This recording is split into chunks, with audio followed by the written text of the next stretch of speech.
Passano le nuvole che vanno verso il mare, sembrano fazzoletti bianchi che salutano il nostro amore.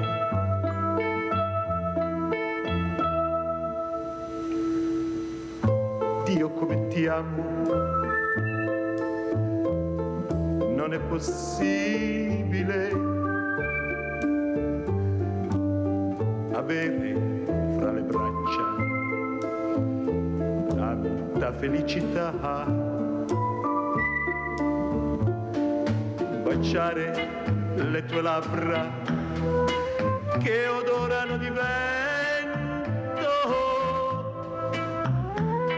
noi due innamorati come nessuno al mondo. Dio come ti amo, mi vien da piangere. In tutta la mia vita non ho provato mai un bene così caro, un bene così vero. Chi può fermare il fiume che corre verso il mare, le rondini nel cielo che vanno verso il sole? Chi può cambiare l'amore, l'amore mio per te? Dio come ti amo,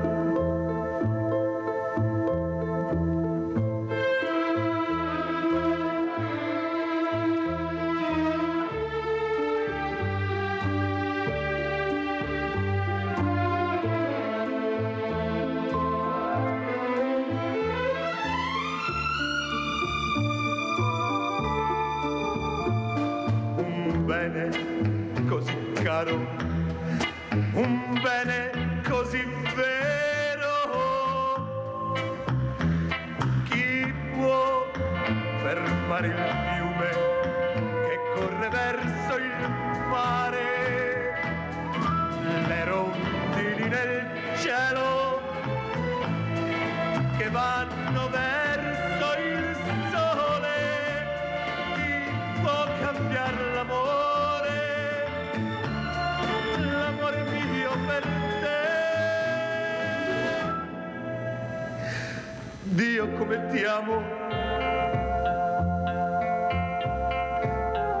Dio come ti amo.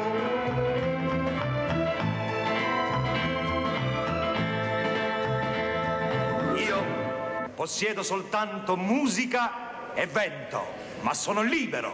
Non so. Buongiorno, ho pensato di far sentire questa canzone per dedicarla a tutte le vittime, a tutti i familiari, ma in particolare a quell'uomo, a quel marito che ha perso questa sposa, che ha perso questo bambino, che non sa darsi pace, chissà mai se troverà la pace, perché è proprio quando perdi una persona che forse riesci a capire il valore di quella persona, quello che ti ha dato, quello che avresti potuto fare assieme.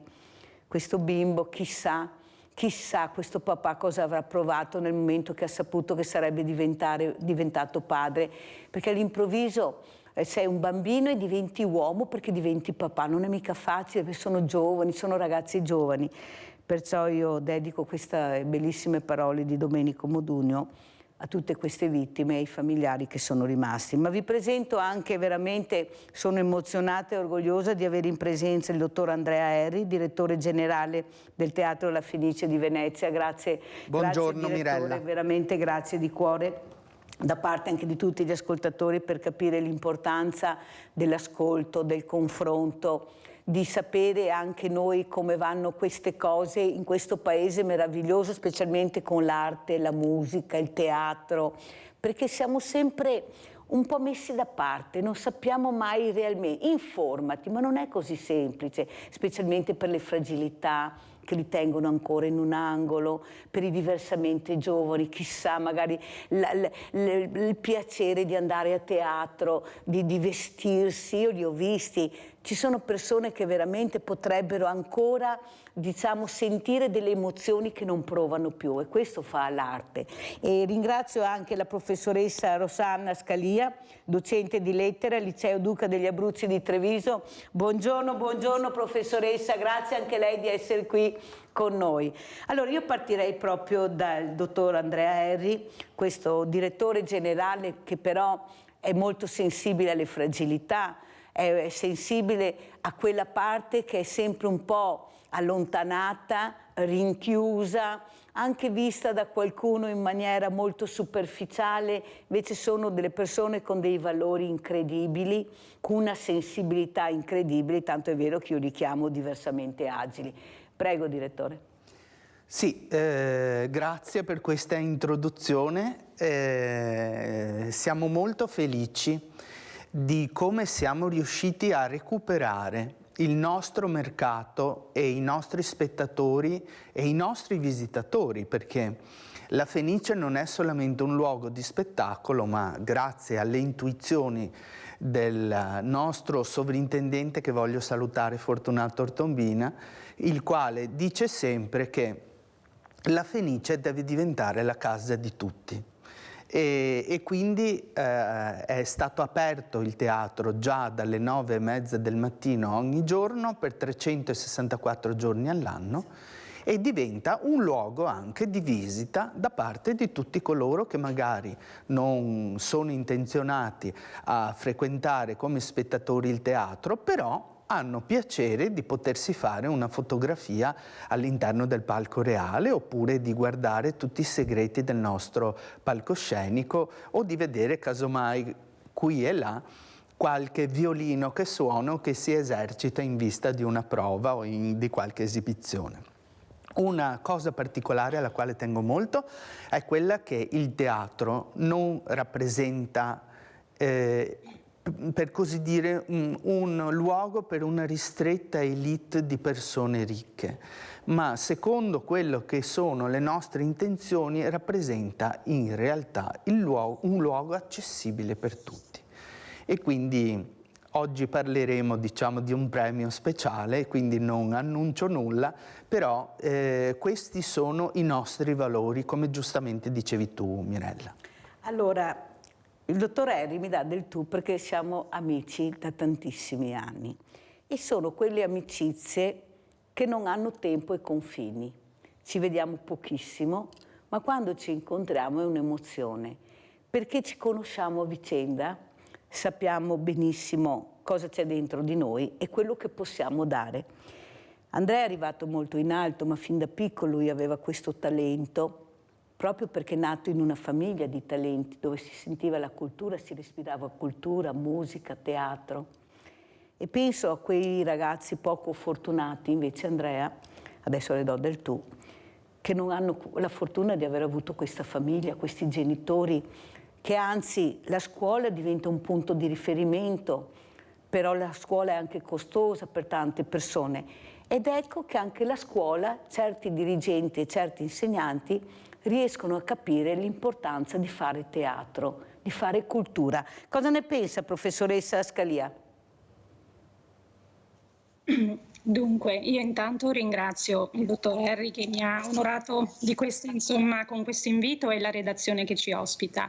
Io sono veramente estremamente, infinitamente grata al Teatro La Fenice, che ha arricchito me stessa a livello personale e a livello culturale, e che mi ha dato la possibilità in questi anni di coinvolgere centinaia e centinaia di studenti, di ragazzi, sono anni ormai che porto i ragazzi alla Fenice e davvero la Fenice realizza quello che la scuola persegue da tempo, l'inclusione. È un'inclusione che la Fenice realizza e persegue sia a livello di formazione per i docenti, sia a livello di inclusione e di accoglienza per i giovani, per i ragazzi. Parlo dei due aspetti perché sono due aspetti che la Fenice cura con massima competenza e con grandissima, insomma, con altissima qualità.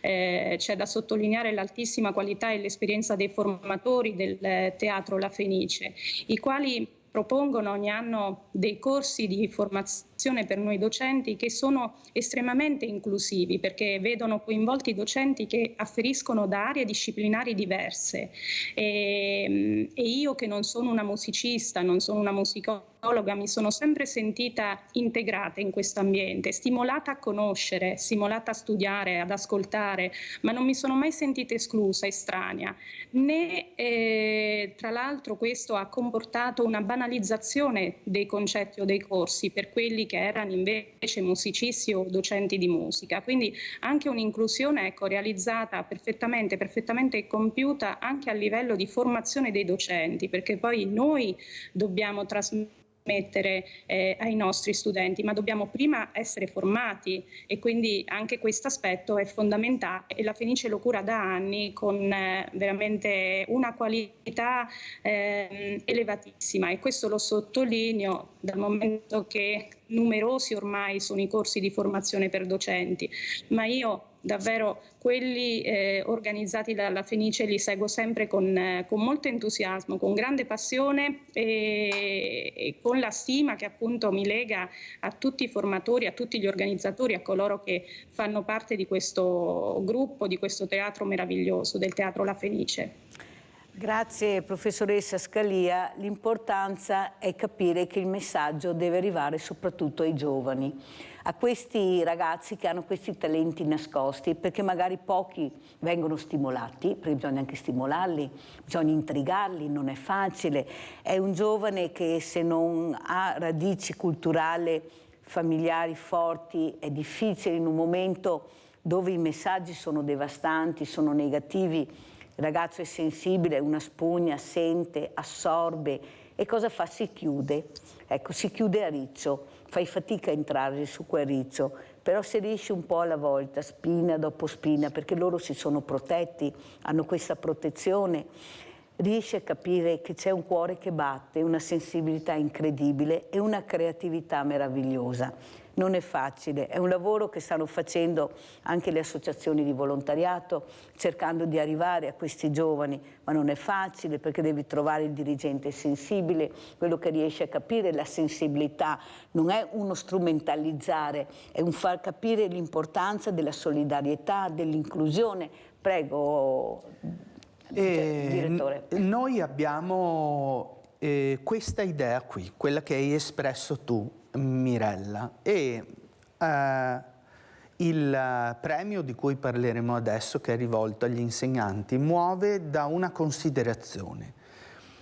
Chi è il primo influencer della nostra vita? Il primo influencer della nostra vita è l'insegnante, perché chi è che di noi non si ricorda di almeno un insegnante che ha cambiato la nostra vita, il nostro modo di pensare? Io lo dico per primo, perché io non ero un ragazzo geniale, da giovane ero molto timido, molto riservato, era difficile riuscire a tirar fuori, anch'io avevo quelle spine che di cui accennavi tu, Mirella, poco fa, no? Protettrici. Protettrici che ci proteggevano all'interno del nostro bozzolo, un po', no? Come il bacco da seta. Però poi alla fine si tratta di venire fuori da questo bozzolo, no? E questo chi è che lo fa? Lo fa molto spesso la famiglia, ma se la famiglia non lo fa, l'altra istituzione fondamentale per la crescita dell'uomo è appunto quella della scuola. E quindi abbiamo voluto festeggiare con un premio che si chiama il premio Teacher Ambassador, quindi li abbiamo chiamati ambasciatori del Teatro La Fenice, di cui la professoressa Scalia è ai primi posti, diciamo, perché collabora con noi da molti anni e quindi siamo felicissimi di averglielo dato per la seconda volta in 2 anni, perché poi traducono quelli che sono i concetti, i nostri valori, i nostri ideali e la nostra cultura, perché voglio dire, il melodramma è parte della cultura del nostro paese e la didattizzano poi rendendola, per così dire, comprensibile anche all'interno di un lavoro didattico che va oltre il periodo che loro trascorrono con le loro classi alla Fenice, ma che prosegue anche in classe. Professoressa, a lei la parola. Sì, è proprio così. Diciamo che ecco, in questi anni abbiamo fatto e ho fatto, insomma, anche all'interno delle mie classi dei lavori che mi hanno permesso di realizzare anche quel percorso interdisciplinare di cui tanto si parla e soprattutto di far emergere poi la creatività di ciascun ragazzo. La Fenice ha anche organizzato nel corso degli anni, negli ultimi anni, dei corsi di PCTO e l'anno scorso ne abbiamo seguito uno, 2 anni fa un altro a distanza. Quello di 2 anni fa, che era a distanza nel 2021, prevedeva alla fine la progettazione di un percorso sonoro sulla Divina Commedia da proporre, da destinare a ragazzi e a studenti della primaria, delle ultime classi della primaria. E quel percorso lì mi ha dato modo di non solo approfondire la figura di Dante Musicus e quindi di vedere, di valorizzare la musica e l'importanza che la musica ha rivestito nella vita di Dante e nel suo poema, nel suo capolavoro La Divina Commedia, ma ha dato anche ai ragazzi l'opportunità poi di creare qualcosa, perché poi al termine di questo percorso noi abbiamo lavorato per la costruzione di un prodotto sonoro e l'abbiamo poi alla fine realizzato. Quindi il prodotto è stato ascoltato e è stato molto apprezzato e non è l'unico appunto percorso realizzato proprio partendo da sollecitazioni, da stimoli, da corsi, da percorsi che la Fenice organizza. Quindi ecco l'inclusione e la possibilità di vedere tutti i ragazzi al lavoro sulla creazione di questo prodotto, anche quelli che magari nella disciplina, così nell'analisi, nell'ermeneutica del testo non sono brillanti, hanno invece poi contribuito in modo significativo alla creazione di questo prodotto e dunque si sono accostati all'opera di Dante in modo nuovo, in modo creativo, originale, ma nello stesso tempo l'hanno conosciuta meglio e poi si sono sentiti protagonisti. Ecco, e questo è proprio il lavoro che è nato da un percorso della Fenice. Un altro lavoro che ho realizzato qualche anno fa è stato un lavoro sul soundscape. È partito questo mio lavoro da un corso che ho seguito alla Fenice sulla musica del Novecento e lì la musicologa, la professoressa Stefan mi ha dato insomma delle indicazioni sui testi da leggere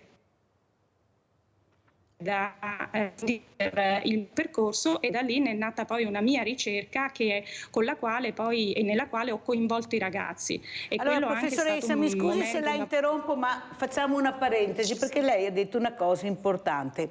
Protagonismo, protagonisti. I ragazzi erano protagonisti, ma è quello che vogliono, è quello che la società non riesce a capire, che loro fanno qualcosa per essere protagonisti, perché è quello l'obiettivo, ma fanno fatica a diventare protagonisti, perché hanno pochi giochi per diventare protagonista. Io dico sempre, professoressa, e poi vorrei sentire anche il dottor Henry, che a questi ragazzi, diciamo una parte, perché ce ne sono tantissimi di bravi, ma quelli sono già bravi. Io voglio cercare quelli che non sono bravi, sembrano non bravi e magari sono meglio di tanti altri.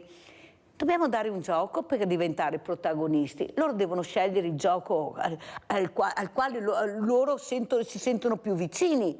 Ma non è possibile, perché devo trovare il dirigente sensibile, lo sta dimostrando lei con le parole che ha detto. Dobbiamo trovare un direttore generale sensibile in un teatro meraviglioso, i vari teatri che abbiamo. Invece loro sono cresciuti, a parte qualche eccezione, dove era tutto chiuso, dove anche questo museo a cielo aperto che noi abbiamo su questo paese meraviglioso che è l'Italia, non conoscono. Non sanno neppure cos'è quel monumento che passano davanti magari 100 volte al giorno, ma perché qualcuno non gliel'ha spiegato.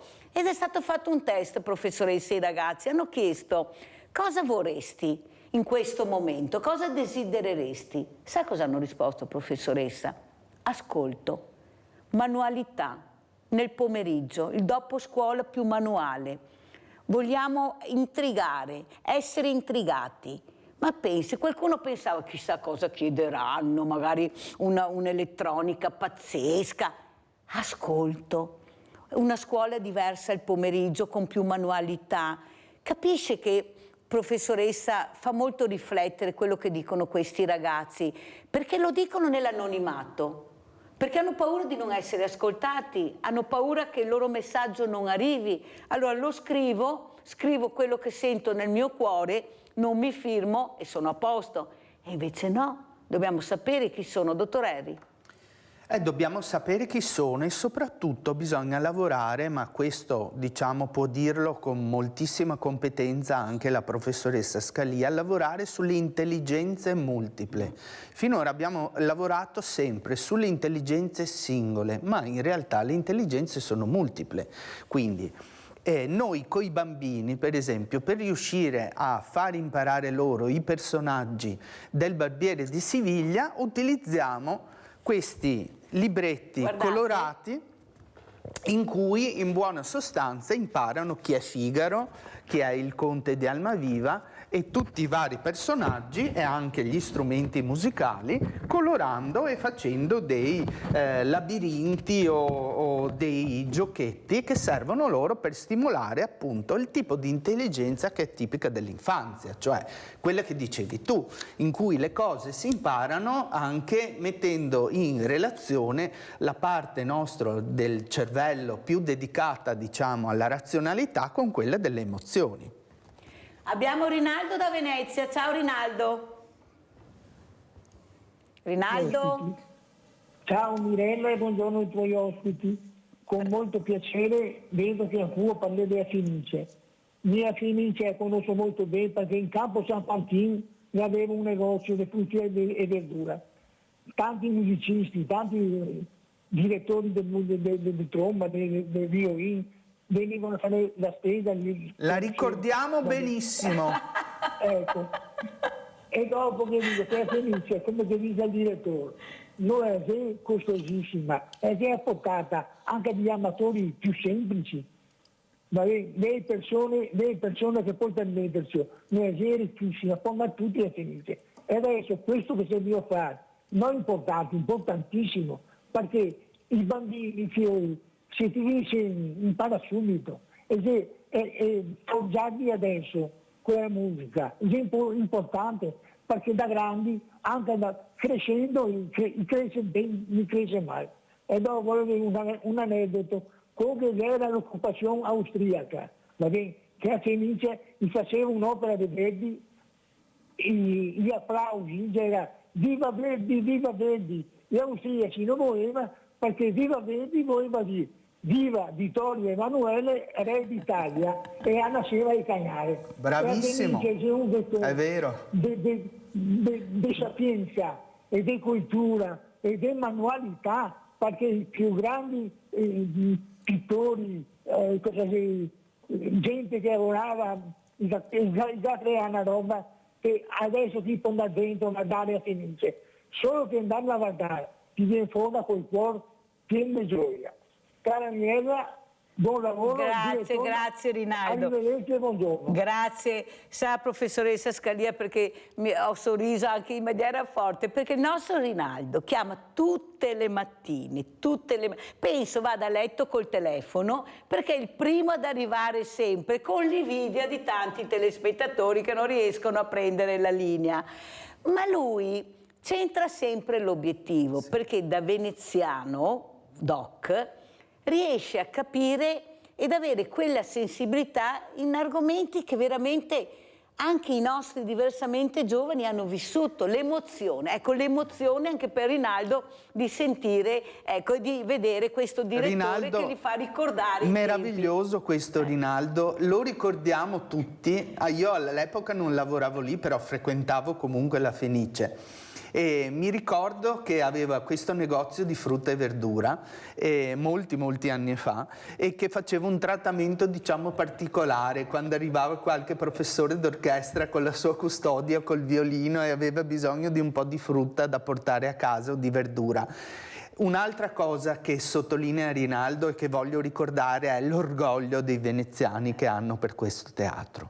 Cioè, è come se fosse entrata l'atmosfera e tutto l'insieme degli applausi e l'energia che hanno dato milioni a questo punto di persone, e che nemmeno 2 incendi sono riusciti a scalfire nell'immagine del teatro, perché tu considera, Mirella, che per un teatro che, ahimè, hanno dovuto ricostruire 20 anni fa, perché adesso celebriamo il 20ennale dalla ricostruzione, però abbiamo 170.000 visitatori del teatro all'anno. Siamo il 3° museo di Venezia in termini di visite.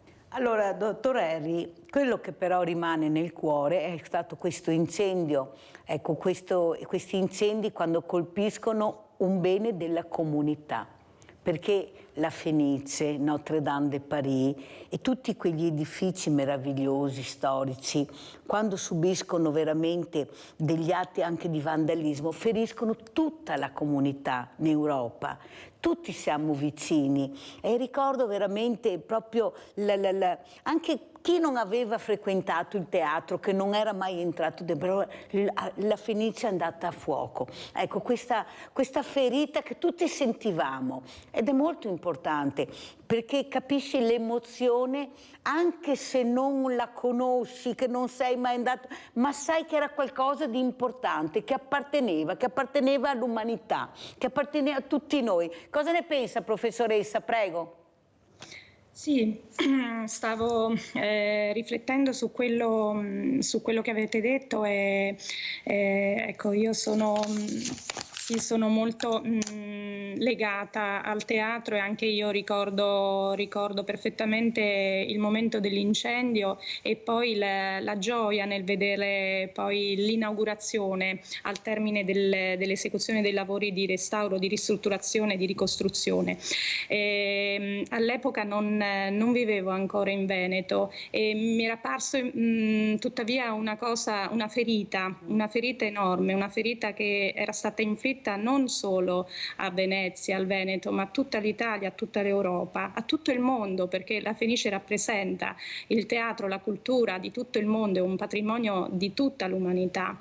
E quindi insomma per me c'è un valore che è formativo, che è affettivo e culturale, che riconosco al teatro e che per me è la massima istituzione in Veneto, perché davvero riesce a lavorare su tutti i fronti e su tanti percorsi diversi. Volevo aggiungere una piccola cosa: adesso si parla tanto anche di orientamento nelle scuole, questa parola fa parte, no, della riforma e anche dei percorsi che dovranno partire dalle scuole medie, e anche su questo la Fenice lavora sia con i percorsi di PCTO, sia con i corsi di formazione per i ragazzi, anche di introduzione all'opera per i ragazzi, perché ad esempio in più di un'occasione abbiamo avuto modo con i ragazzi di ascoltare gli stessi musicisti o gli stessi cantanti protagonisti dell'opera lirica, e queste persone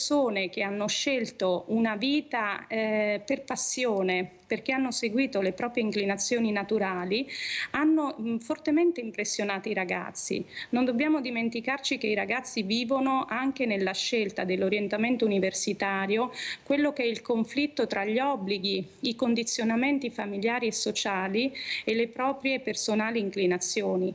E in questo la Fenice, nel mostrare invece la gioia, la passione, l'entusiasmo di giovani che hanno scelto invece e hanno realizzato i propri propri sogni, i propri progetti, a frutto però di tanto impegno, di sacrificio, assecondando la propria passione. Ecco, anche questo secondo me è una testimonianza importante, diretta, viva, di un orientamento significativo per i giovani, e anche questo vorrei sottolineare, perché anche questo è un dato che la Fenice coltiva, dando appunto ai ragazzi grandi spunti di riflessione, e anche questo.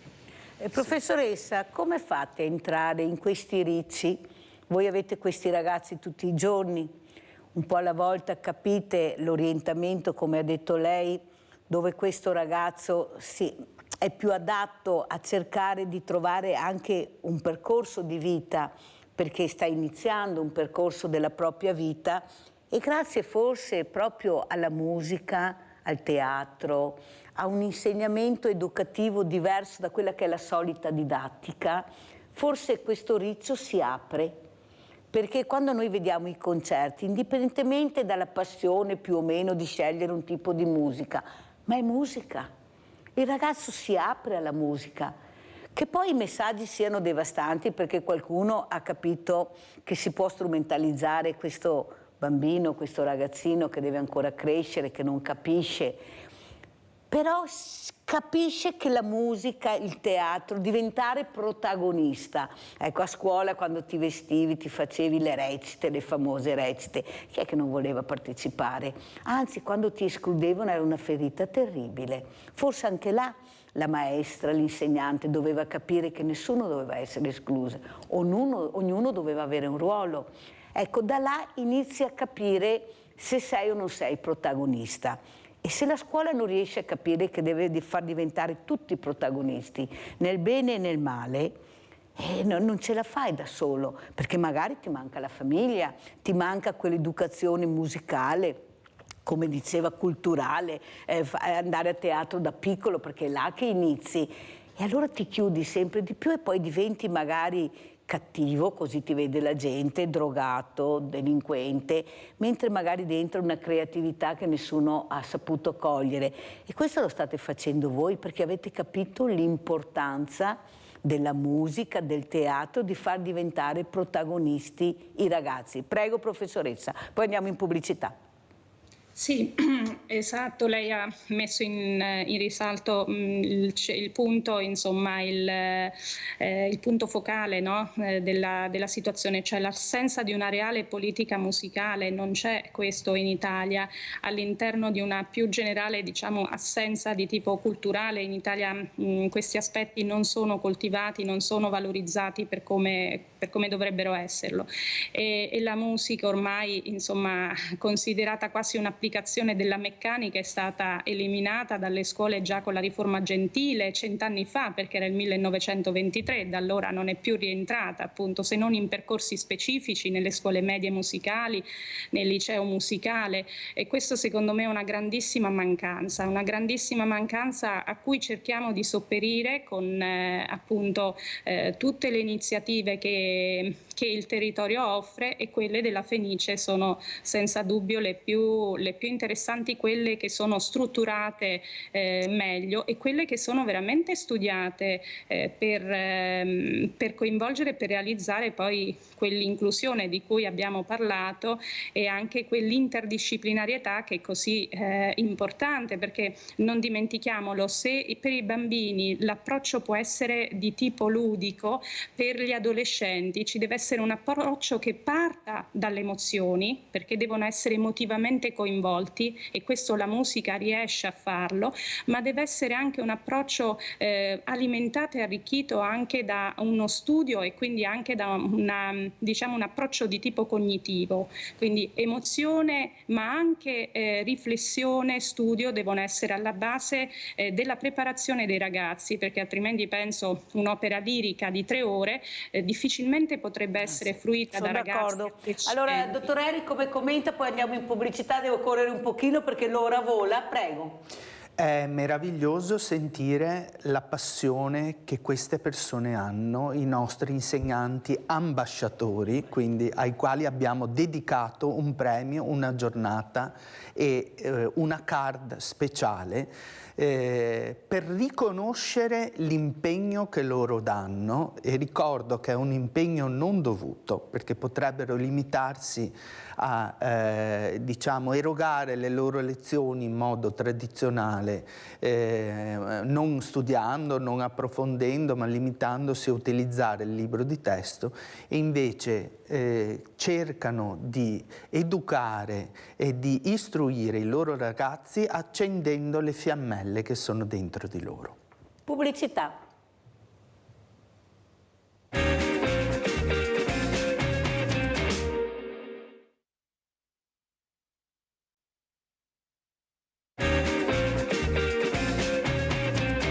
Benvenuti innanzitutto al Teatro La Fenice.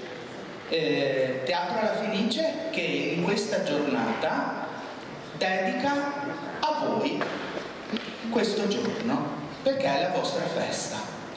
Oggi è la festa di voi insegnanti, che chiamiamo ambasciatori della Fenice. Appunto si chiama Teacher Ambassador perché è rivolto solo agli insegnanti e viene definito, che vengono definiti come nostri ambasciatori.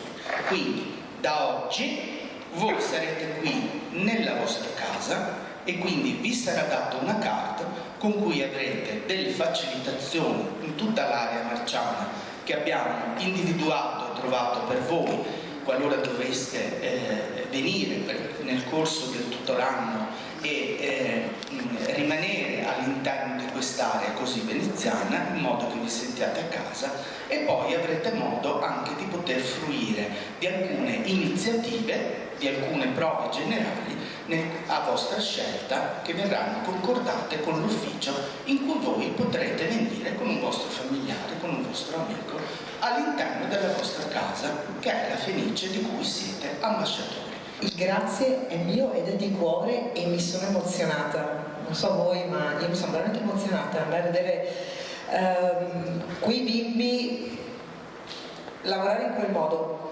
professionisti di questo teatro, che è uno dei teatri più famosi al mondo per la sua storia, per ciò che rappresenta, che si sono prestati con grande intelligenza a fare questa attività, comprendendo che la cultura va assolutamente assaporata fin da piccoli. È lì che noi abbiamo le creature del Signore a cui possiamo dare i messaggi migliori. Poi la vita, il mondo li contamina, ma noi, se partiamo dai più piccoli e dai giovani, riusciamo veramente, sinceramente, non è una frase fatta, credo che quel video lo dimostri chiaramente.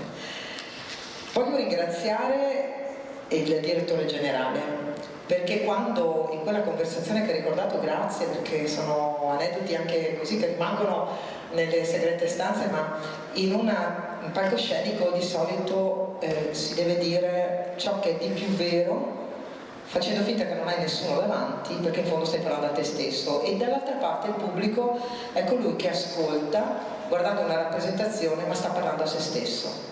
Quindi prendete ciò che di meglio avrete da questa giornata. Di quella conversazione io ricordo un direttore generale di una patinata istituzione culturale che si interrogava su come diffondere al meglio la cultura, ma la cosa più importante che io ricordo, ed è per quello che dissi vengo assolutamente, è chi è che genera tutto questo?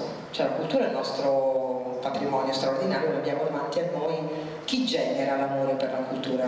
I docenti, gli insegnanti, il magister. E quel ruolo sociale così significativo, nel senso profondo che ha, troppo spesso non viene messo in vetrina, cioè nel palcoscenico. Non come rappresentazione di sé, ma come quello che ho detto prima, cercando di dirlo, esprimendo ad alta voce il mio pensiero. Ciò che siamo veramente, possiamo provare a dirlo, e dall'altra parte qualcuno fruirà di questo.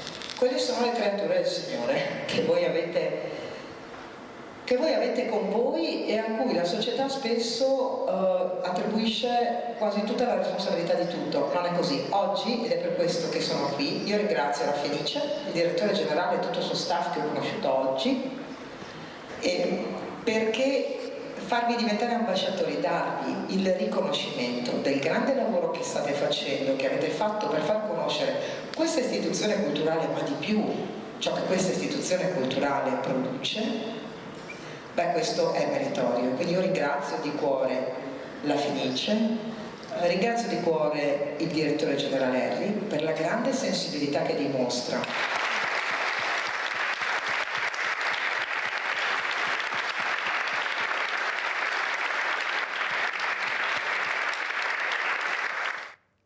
Allora complimenti veramente, dottor Erri, per questo premio, ma soprattutto per capire l'importanza anche di assegnare i premi alle persone che lo meritano, che stanno cercando di contribuire a migliorare la qualità della vita anche culturale delle persone. È questa l'importanza dei premi che tutti dovrebbero avere. Abbiamo sentito questi premi Nobel dei vaccini a anche questa donna, e sono orgogliosa perché una donna è arrivata finalmente, che ha fatto un passo alla volta difficilissimo in un ambiente anche maschilista, dobbiamo dirlo, però è riuscita ad arrivare salvando l'umanità, perché pensate, milioni che hanno salvato i vaccini, poi ci sarà chi è favorevole, chi è contrario, ognuno fa le proprie riflessioni, ma che i vaccini non abbiano salvato l'umanità ce ne vuole per dire che non è vero. Allora, dottor Erri, questi premi importanti, ma soprattutto far capire l'importanza di questi insegnanti, di questi docenti, per fare un percorso educativo importante nella crescita del bambino, del ragazzo, come ha spiegato bene lei. Si parte da piccoli, e anche la professoressa ha detto non puoi portare a vedere un teatro e capire cos'è la lirica a un ragazzo di 20 anni che non l'ha mai frequentato. Magari può essere anche un inizio, non si sa, ma bisogna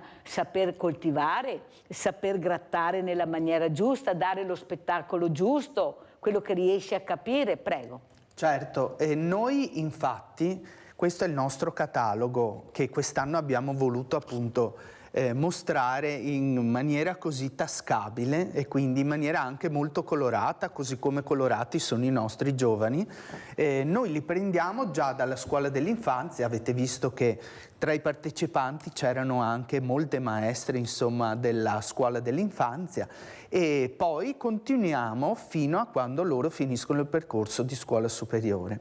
E a partire dall'anno scorso ci siamo invece inventati, appunto per desiderio espresso del sovrintendente, un percorso per i post, diciamo, secondari, quindi tutti coloro che chiamiamo under 35.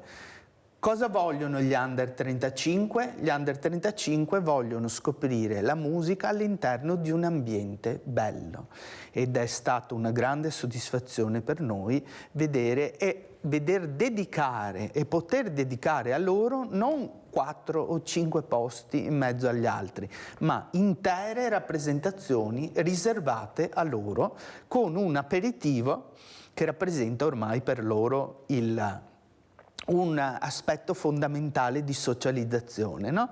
E subito dopo l'aperitivo che offriamo loro col DJ set, quindi con atmosfere che sono loro molto familiari, poi si trasferiscono all'interno delle sale in cui devi vedere, Mirella, vengono vestiti al meglio delle loro possibilità, perché rappresenta un luogo anche simbolicamente molto importante, quello del teatro. Hanno la possibilità molto spesso, grazie alle ottime scelte artistiche, di sentire delle musiche che loro magari avevano sentito in una pubblicità, ma che sentono dal vivo attraverso un'orchestra che suona per loro e con dei cantanti che cantano appositamente per loro. Dottor Erri, la professoressa Scalia ha detto una cosa importante: peccato che si sia interrotto questo connubio scuola-musica. Eppure la musica è nata in Italia, i più bei teatri li abbiamo in Italia. Come mai secondo lei è successo questo? Perché abbiamo avuto una politica che non è stata adeguatamente preparata culturalmente a fare questi percorsi perché non c'è altra spiegazione, oppure c'è anche una pigrizia di saper ascoltare, di capire le fragilità, di capire l'inclusività, queste parole magiche, ma che iniziamo adesso a sentire nel 2023. Ma questo è un danno per tutta la comunità. Questi teatri chiusi, molto cari. Lei è il numero uno perché ha saputo intrigare, ha saputo attirare l'attenzione. Qualcuno magari, come gliel'avranno già detto, dirà ma lei è la Fenice, a Venezia. Sì, ma ci sono anche altre città importanti, Roma, Firenze, chi ne ha più ne metta. Ecco, saper intrigare, saper cogliere l'attimo. Sapere diventare di tutti e saper facilitare l'accesso a tutti. A tale proposito, Mirella, voglio dare un po' uno scoop. Non eravamo preparati su questo, ma so che giovedì Mirella verrà con dei gruppi diciamo speciali, sì. Chiamiamoli così, speciali, a Venezia, e quindi sarà un nostro piacere poter far loro vivere dal vivo quella che è l'atmosfera della visita di un teatro veneziano. Grazie, grazie, grazie. Poi ti dico grazie Andrea, perché lui ha capito la sensibilità che bisogna avere per queste persone che non sono mai entrate su un teatro, non hanno mai visto un museo. Saremo ospiti a Palazzo Ducale, visiteremo i 3 musei e adesso sentire che potremo entrare anche alla Fenice.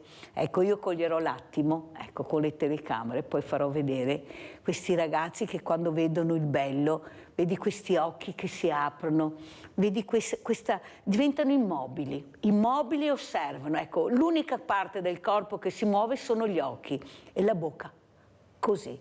Ecco, è un momento che io ho vissuto l'anno scorso, quando li ho portati all'isola del deserto, questo frate che ha raccontato la storia di quest'isola, l'attenzione, la sensibilità, il rispetto che hanno queste figure, che forse, e qua invito la professoressa, ecco, anche lei a dire qualcosa che forse la scuola, professoressa, non lo dico a lei, parlo in generale, dovrebbe fare qualcosa in più per far conoscere le fragilità, perché io sono rimasta veramente sconcertata, lo dico sempre, quando quel ragazzo, un presidente di una consulta giovanile, alla mia domanda cosa sono i CEOD, ha risposto residenze per anziani. Capisce quanta strada c'è da fare, professoressa, proprio per fare inclusività, tanto è vero che questa gita fantastica che io farò con 230 persone, non ho voluto solo i diversamente agili, ho voluto la scuola, ho voluto le RSA, i diversamente giovani, ecco, tutti assieme per una visita e una gita inclusiva, perché è là che ce la giochiamo sempre, finché non riusciremo a chiamare queste persone con un nome e non disabile, mongoloide, handicappato, come abbiamo fatto fino adesso, drogato, delinquente, non andremo da nessuna parte e non raggiungeremo l'obiettivo. Loro ce la stanno mettendo tutta. I diversamente agili, qui normodotati, ma sono lontani 1000 miglia, sono lontanissimi. E invece la scuola deve includere, deve fare questi percorsi assieme. Villa Margherita Inclusiva l'ho creata per quello, ma non riesco, non c'è storia. Come mai, professoressa? Ripeto, guardi che non è colpevolizzare la scuola, ma capire che forse bisogna aiutare tutti assieme anche queste fragilità. Ma la scuola ormai da anni si adotta e si adopera per l'integrazione e quindi non solo l'inserimento, ma l'integrazione e l'inclusione di questi ragazzi. Io credo che i ritardi senza dubbio ci siano, ma siano più poi al di fuori del contesto scolastico, perché all'interno del contesto scolastico i ragazzi sono tutelati e sono soprattutto integrati integrati attraverso delle didattiche o attraverso delle modalità di didattica che sicuramente promuovono il loro inserimento, la loro integrazione. Quello che manca nella scuola è spesso la formazione dei docenti preposti al sostegno. Sono magari spesso docenti che non hanno la specializzazione, non hanno conseguito la specializzazione per il sostegno e quindi temporaneamente ricoprono quel ruolo per poter poi entrare, insomma, attraverso altri canali all'interno dell'ambiente lavorativo. Ecco, questo sicuramente è un elemento di debolezza che spesso determina un aggravio di lavoro per gli insegnanti curricolari, perché devono sopperire appunto alle carenze o magari alla mancata competenza di colui che è preposto a questo incarico. Poi spesso si tratta di insegnanti che non sono stabili nella scuola e quindi un anno sono in una scuola, l'anno successivo sono in un'altra scuola, e questo per soggetti deboli, fragili, è un elemento di grandissima debolezza, distrazione, perché ogni anno devono poi riallacciare un rapporto con figure di riferimento diverse, e questa è una fatica enorme. Quindi c'è tutto un discorso anche sul sostegno e sulla specializzazione del sostegno che andrebbe riformulato e che se lo dice lei, professoressa Scalia, qualcuno dovrà più ascoltare, visto che ho questi genitori. Ecco, anzi saluto Lisa, spero che oggi sia a scuola, questa mamma meravigliosa che ha adottato questi 3 ragazzini, tutti e 3 i fratellini. Non sapeva che Lisa aveva questo problema. Lisa praticamente non parla, sente ma non parla, e sta facendo dei percorsi terribili. Questa bambina che ha pochissime ore a scuola ed è una bambina meravigliosa, veramente, che ha piacere, ha voglia di conoscere, di studiare, di imparare. Ma come ha detto lei, non ci siamo proprio, sa professoressa. Ho avuto l'altro giorno la mamma, era disperata, la bambina era ancora a casa, nonostante 2 ricorsi al TAR che ha vinto questa mamma per far capire l'importanza che la figlia, che è sua figlia, questa famiglia che ha unito, ecco, non sia divisa, questa bambina che abbia gli stessi diritti e soprattutto la presenza scolastica è fondamentale. Mia figlia, se non riesco a fargli fare i percorsi fino a 14 anni, perché poi là si interrompe un certo ciclo anche di livello funzionale del cervello, mia figlia non riuscirà e noi non centreremo l'obiettivo. Perciò noi siamo vicini a mamma Raffaella, che ci segue sempre, a questa ragazza meravigliosa, e soprattutto a questi professori, a questi insegnanti, a questi docenti. Loro ce la stanno mettendo tutta, qualche politico forse non sente. Grazie alla professoressa, veramente grazie, Rosanna Scalia, docente di lettera, Liceo Duca degli Abruzzi di Treviso. Grazie di essere stata con noi, complimenti ancora professoressa Scalia, mentre il dottor Eri rimane con noi. Grazie, pubblicità. Grazie. Arrivederci.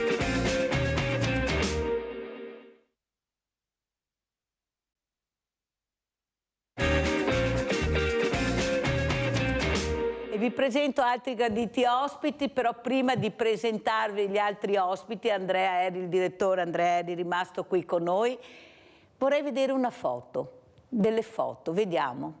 Le foto di una persona a Mirella molto cara, una persona che io voglio ricordare, perché è facile dimenticare, ma la storia è storia, una persona che mi manca tantissimo in un momento dove le fragilità sono all'angolo, dove non c'è supporto, avete sentito anche la professoressa Scalia, dove questo uomo libero che pensava e diceva quello che veramente era il momento o la persona che aveva davanti, odiato ma molto rispettato, io lo voglio ricordare, e ho invitato una persona cara a Sergio Saviane, ma penso anche Sergio Saviane era caro a questa persona, ed è Oliviero Toscani, che è collegato con noi. Buongiorno Toscani, hai visto che sorpresa? Bellissimo. Grazie Oliviero Toscani. Guardi che libro ho, guardi. Italia desnuda.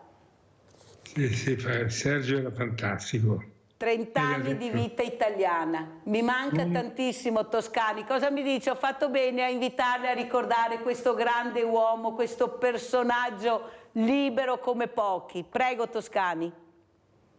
No, indubbiamente era un uomo libero e di cuore grandissimo, molto altruista, generosissimo, diceva quello che pensava, e dire quello che si pensa è un segno di generosità, perché tante volte quello che si pensa non è proprio ciò che gli altri vogliono sentire, però uno lo dice lo stesso perché poi può aiutare gli altri a capire meglio e a vivere meglio. Quindi Sergio aveva questa onestà intellettuale estrema, al di là dell'interesse privato, carrieristico, economico.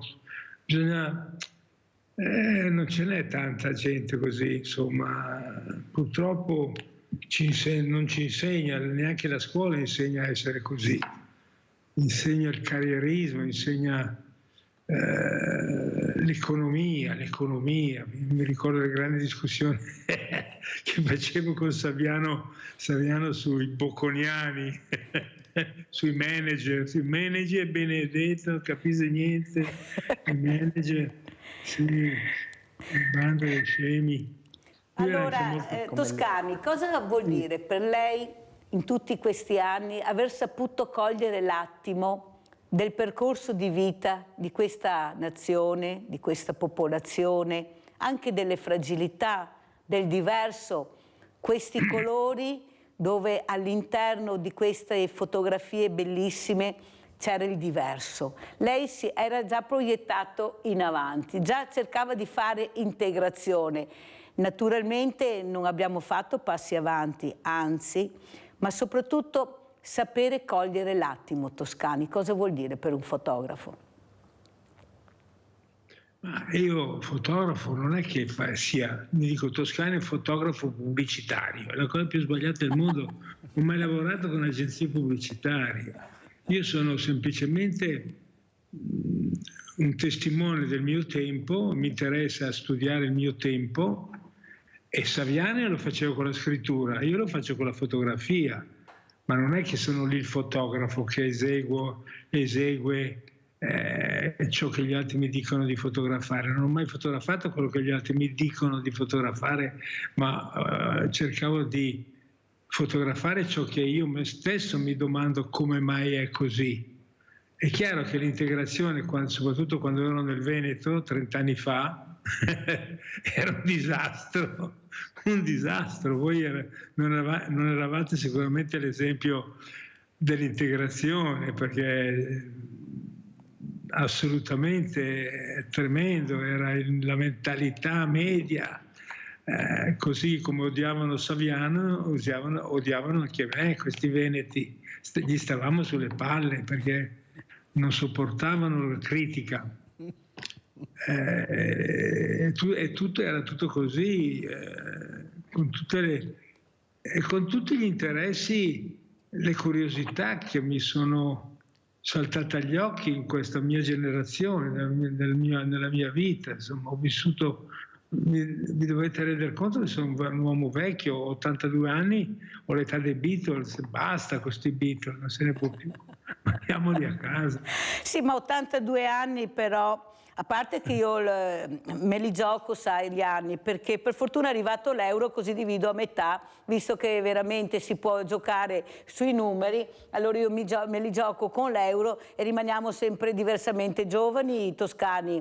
Ecco, il corpo magari invecchia, però il cervello lavora, è libero, ecco, essere un cervello libero. Dottor Eri, cosa vuole dire a Toscani? A Toscani voglio dire che è meravigliosa un'immagine che risale non agli anni 80 o agli anni 90, cioè potrei partire dagli anni 70, però ricordo sempre che Raffaella Carrà, quando è mancata, ha voluto nella sua sala, diciamo, dove le persone potevano venire a trovarla, un'immagine di Oliviero Toscani che era stata realizzata per la sua trasmissione sulle adozioni a distanza, che si chiamava Amore, in cui Raffaella era attorniata da bambini di tutti i colori e di tutte le nazionalità, che era un'immagine davvero molto felice e molto bella, di una società davvero inclusiva, immagine di una società futura che sarà migliore della società presente.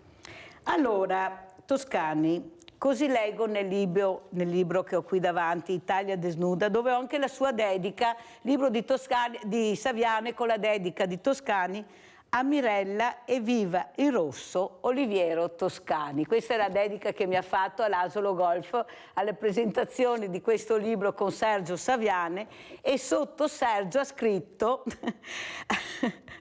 dedica post Toscani con la camicia di lamiera. Eccola qua Toscani, se la ricorda?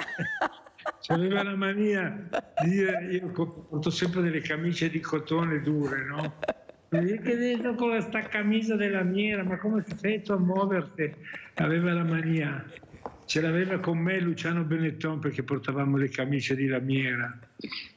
Ha visto che ho trovato questa dedica bellissima, ecco, di Sergio. E leggo anche cosa scriveva lei su questo libro. Saviane è una contraddizione vivente. È un uomo puro che ha a che fare con un mondo corrotto, ha la testa proiettata nel futuro ma radicata nei valori del passato. È cattivo essendo buono, è vecchio ma è un bambino, è ateo ma è credente. È bello essendo brutto, sembra confuso ma è fin troppo limpido. Saviane è talmente consapevole da risultare scomodo anche a se stesso. Sono delle righe importanti, Toscani, che fanno capire perché mi manca tanto questo uomo in questo momento, come ripeto, con queste fragilità che non riesco a far emergere. Ecco, li abbiamo chiamati mongoloidi, handicappati, disabili, diversamente abili, chi ne ha più ne metta, ma cominciamo a chiamarli per nome. Toscani, mi aiuti, guardi che sono veramente esterrefatta. Genitori che ancora nel 2023 nascondono questi ragazzi perché per loro non sono da far vedere, come un'onta per la famiglia. Siamo nel 2023.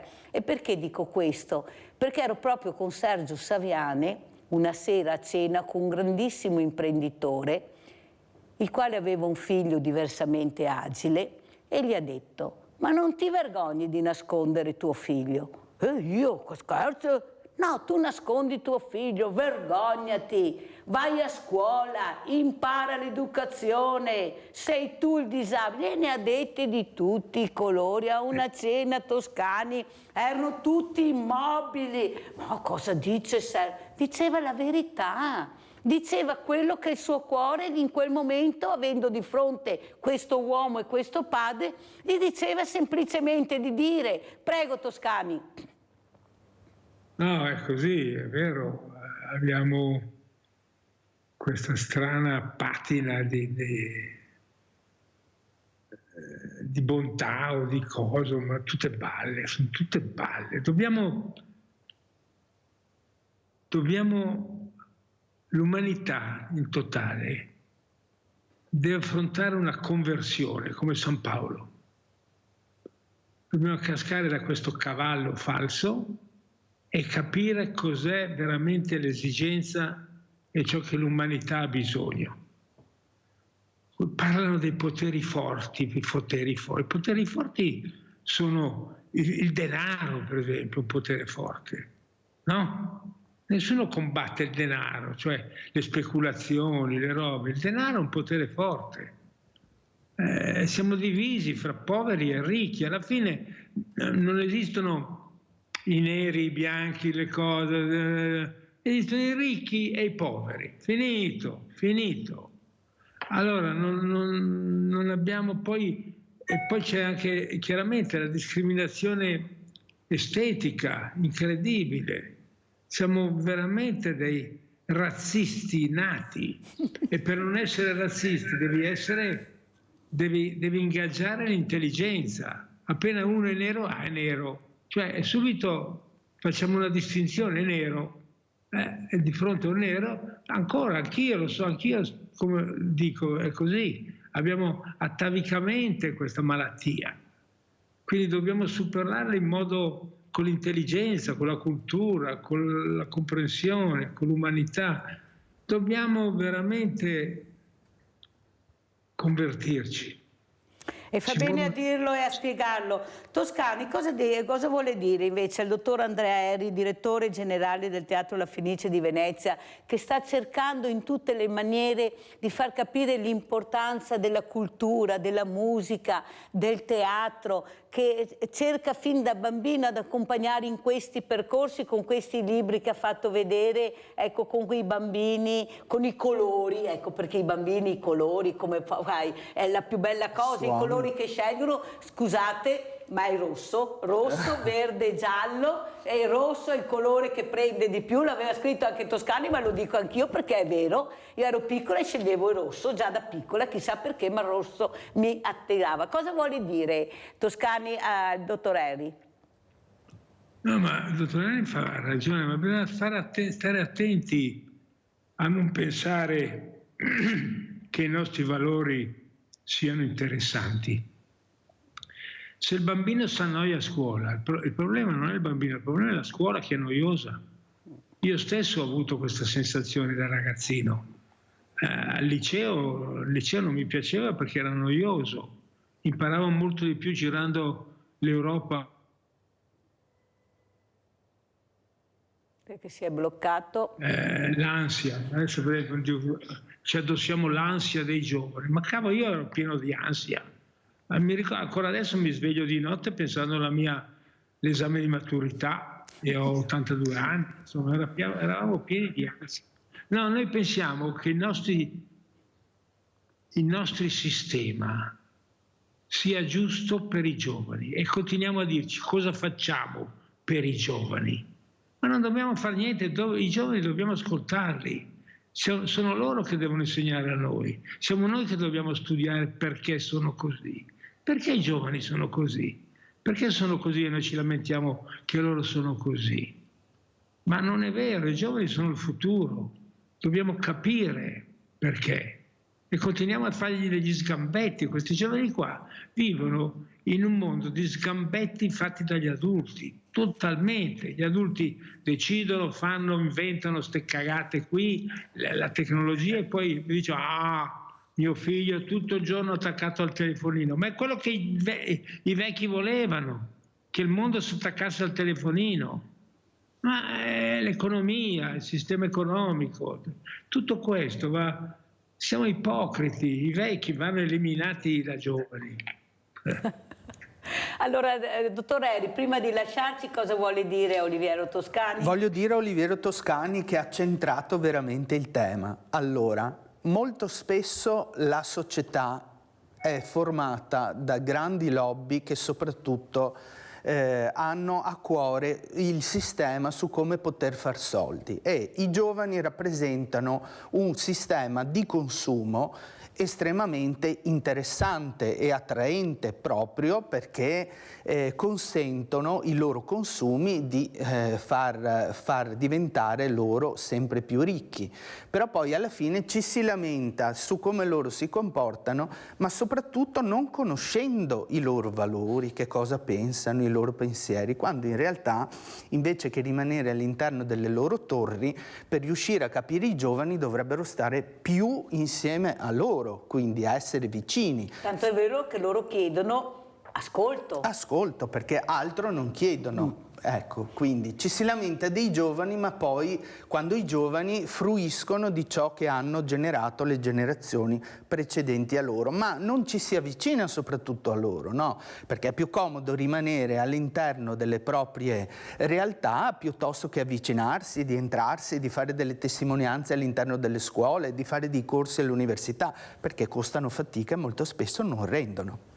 Allora ringraziamo tantissimo il dottor Andrea Erri, direttore generale Teatro La Fenice di Venezia. Oliviero Toscani rimane con noi. Introduco anche un altro ospite, un ospite che in questo periodo poi anche lui è in prima linea. Sto parlando del responsabile di Treviso, capo delegazione FAI, l'architetto Mario Gemì. Non so se Toscani lo conosce, penso anche di sì. Fondo per l'Ambiente Italiano. Allora andiamo a vedere questo video bellissimo, andiamo a vedere questi luoghi d'autunno con il FAI.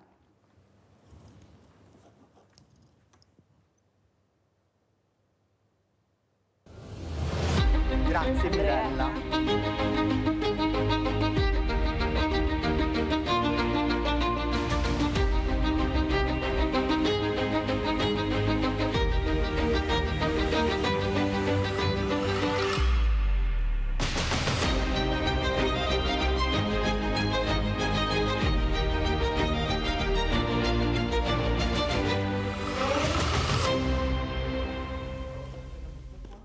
Allora vediamo, Toscani, questo FAI, queste bellezze, le ville venete, questi percorsi autunnali, cosa ne pensa? Cultura, storia, bellezza. Prego.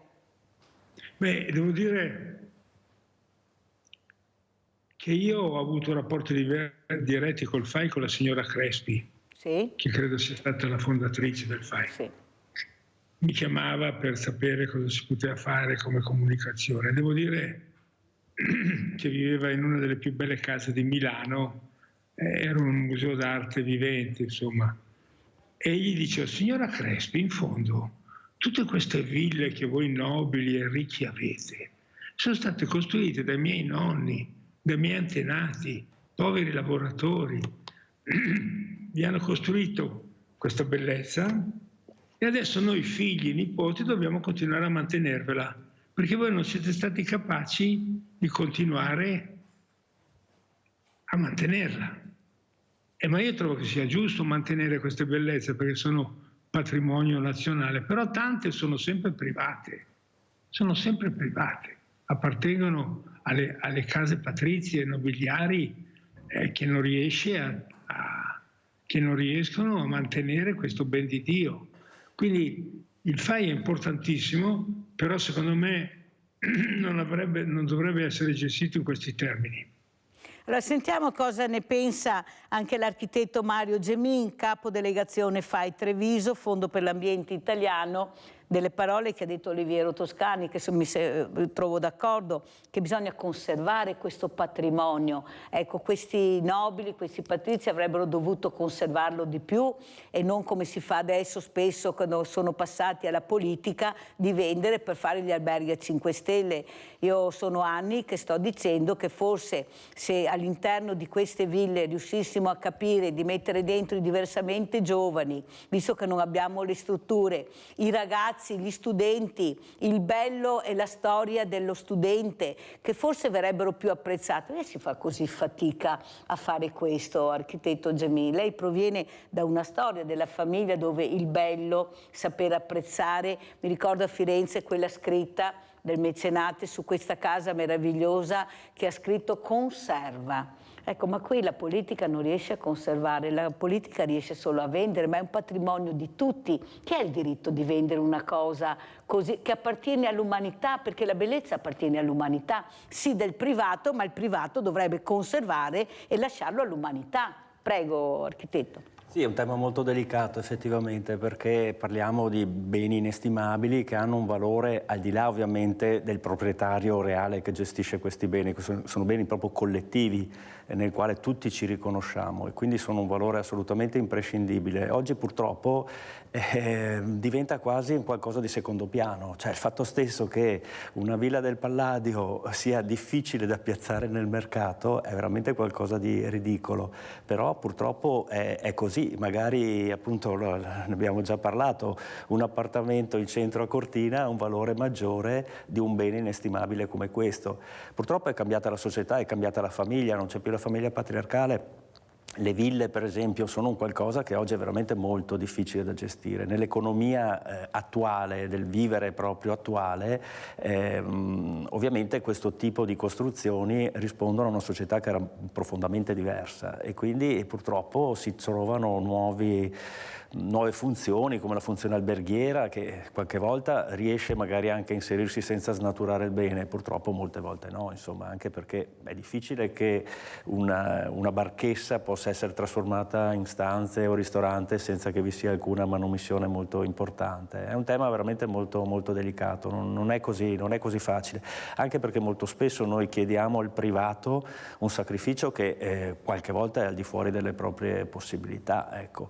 Ed è successo qualche volta che magari intervenisse uno straniero per, come dire, salvaguardare un bene e dopo averlo magari risistemato, dopo anni di incuria in cui magari anche la collettività non si rendeva neanche conto di che bene aveva nel proprio territorio, poi magari voglia il comune espropriarlo perché comunque deve essere della comunità. Ecco, sono tutti temi piuttosto delicati, ecco, non è così semplice. Allora, saluto, vediamo se è collegato con noi anche Renzo Trevisin, Presidente Federazione Regionale Ordine degli Dottori Agronomi, che ho piacere che si colleghi anche lui per parlare di questi parchi, di questa meraviglia nell'abbandono più totale.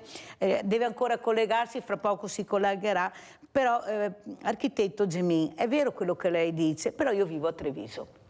Vivo a Treviso dove sono attorniata dalle ville venete, dove ho una villa Franchetti, che è un fiore all'occhiello meraviglioso, che continuo a vedere nel degrado più assoluto. Un colpo era della Fondazione Cassamarca, un colpo era del comune, un colpo della provincia, un colpo, ma la prende un ente, la prende gelo. Poi vedo gli studenti che sono con le tende nelle piazze. Vedo i diversamente giovani, come ho detto prima, che non hanno le strutture, perché non c'è lo spazio, perché... Però io sono entrata in queste ville, molte delle quali con poco, lei sta dicendo così col capo e mi fa arrabbiare, architetto Gemin, non si fa niente. Si lasciano i ragazzi nelle tende, ostelli a Treviso zero, abbiamo 2 aeroporti, un ippodromo, ma non abbiamo un ostello.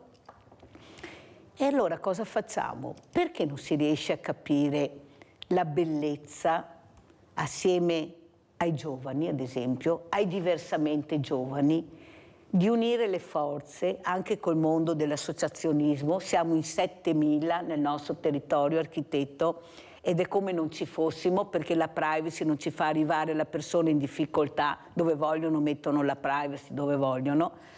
E vedo questi parchi, queste ville nel degrado totale. È impossibile che io non riesca a fare i conti, perché non mi tornano i conti. Noi buttiamo milioni, l'ha detto lei. Questi megalomani che hanno queste mega ville, mega attici a Cortina, che vale di più, lasciano la villa, perché l'appartamento a Cortina fa architetto, non tutti per carità, perché ci sono i mecenati ancora adesso, tanto di cappello, perché non hanno più la visibilità con la villa che hanno invece con l'attico a Cortina. Culturalmente non ci siamo. Allora è come quella volta in Piazza dei Signori che vendevo i libri, che passavano questi nuovi imprenditori arricchiti con Rolex da 10 milioni, da 20 milioni, perché eravamo ancora in lire. Quando gli dicevo, prenda un libro, non mica tempo da leggere. Capite la risposta che davano questi che guardano l'anello, guardano questi alberi di Natale delle mogli quando arrivano e poi non ti danno il sacchettino di caffè o quando facciamo la colletta alimentare, questi parchi degradati. Faccio fatica, architetto, a capire che è tutto difficile. No, non si vuole fare, perché è più facile non fare che fare, è più facile dire di no o di sì. Saluto, vedo che è collegato il nostro Renzo Trevisin. Buongiorno Trevisin. Buongiorno Mirella. Allora, parchi abbandonati, ville meravigliose, lei ne sa qualcosa? Questi alberi splendidi che abbiamo la fortuna di avere e magari ammirare anche in queste meraviglie di ville venete, ma non ci siamo proprio. Cosa ci racconta Trevisin? Guardi, su queste io ci ho lavorato una vita, però andiamo spesso contro un muro di gomma, nel senso che noi professionisti del settore, dottori agronomi, dottori forestali, che avremo le competenze per seguire queste cose, no? È come se la sanità non si avvalesse dei medici, cioè, parliamoci chiaro, no? Se non c'è un piano strategico. Uno dei temi che oggi è all'attenzione, al di là dei parchi e delle ville, che è più che altro legato alle ville storiche, ma anche, se vogliamo, legato alla gestione del patrimonio verde, anche dei nuovi insediamenti nei nostri comuni, ma anche nelle ville dei privati, è che se non c'è una pianificazione mirata, cioè nel senso che si interviene sapendo che cosa si va a mettere a dimora, sapendo quali sono le manutenzioni necessarie, e soprattutto in questo contesto di cambiamenti climatici, in cui anche le scelte non solo delle nuove specie da introdurre, ma anche le scelte manutentive richiedono delle competenze che non sono quelle del semplice vivaista, tanto per capirci, no? Con tutto rispetto per chi fa il suo lavoro, ma la macchina va guidata, ecco questo. Non parliamo poi di quello che sta succedendo sui boschi delle nostre montagne, col problema del bostrico, che sì, ma si parla della pista da bob, caro Trevisin, perché è importante la pista da bob per 60 persone, invece di capire che la montagna respira, è viva, cammina, ed è di una fragilità unica questo paese, perché qualcuno, siccome abbiamo i faraoni, sta facendo le piramidi, e ora non ne basta una, ma ne vuole fare 2 o 3, perché quando morirà avrà tutte le sue piramidi attorno. E non tornano i conti, architetto. Soprattutto dico anche all'architetto Gemin, e ringrazio anche Trevisin di aver detto questo: noi facciamo del nostro meglio ma non abbiamo risposte. Toscani, cosa vorrebbe proprio commentare queste parole sia dell'architetto Gemin che di Trevisin agronomo? Ma ci si rende conto che chi gestisce l'Italia, cioè i ricchi, non hanno grande visione. Purtroppo è stata la nostra rovina. Io di persone ricche con delle visioni moderne, di Lorenzo il Magnifico, ne ho conosciuti pochissimi. Io ho conosciuto Luciano Benetton, è l'unico che ho conosciuto, devo dire, in realtà in Italia. Lui la sua villa a Treviso la cura benissimo, è un maniaco.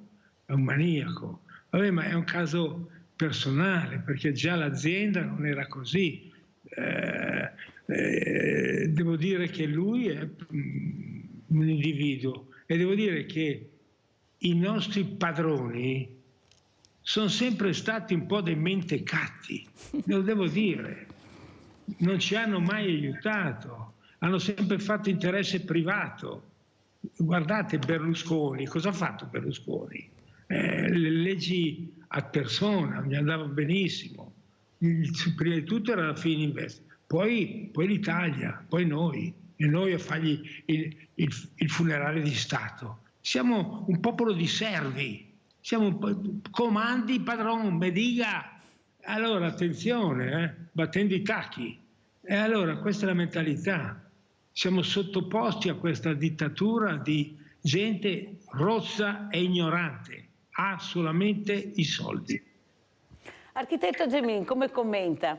Ecco, è difficile commentare certe parole. Io sono, scusate, io non devo rispondere a nessuno. Bravo. Beh, siamo una televisione libera, Toscani, non si preoccupi. Sono libero, anzi sono sempre più libero. Ecco, perfetto. No, mi trovo perfettamente d'accordo, e anzi è stato citato il nome prima di Luciano Benetton, perché magari uno dice vabbè, hai soldi eccetera, ma Luciano Benetton ha scoperto Tobia Scarpa quando era appena uscito dall'università, cioè effettivamente aver scelto un professionista di quel calibro, quanto al momento era conosciuto soltanto come designer, è stato un atto di fiducia, e tutte le cose che ha realizzato Benetton per la famiglia. Tadao Ando, quando io ho portato Tadao Ando, è il primo lavoro fatto in Europa da Tadao Ando, l'ha accettato Luciano Benetton. Quindi attenzione, l'Italia è fatto di eccellenze e di disastri. Non abbiamo niente di mezzo.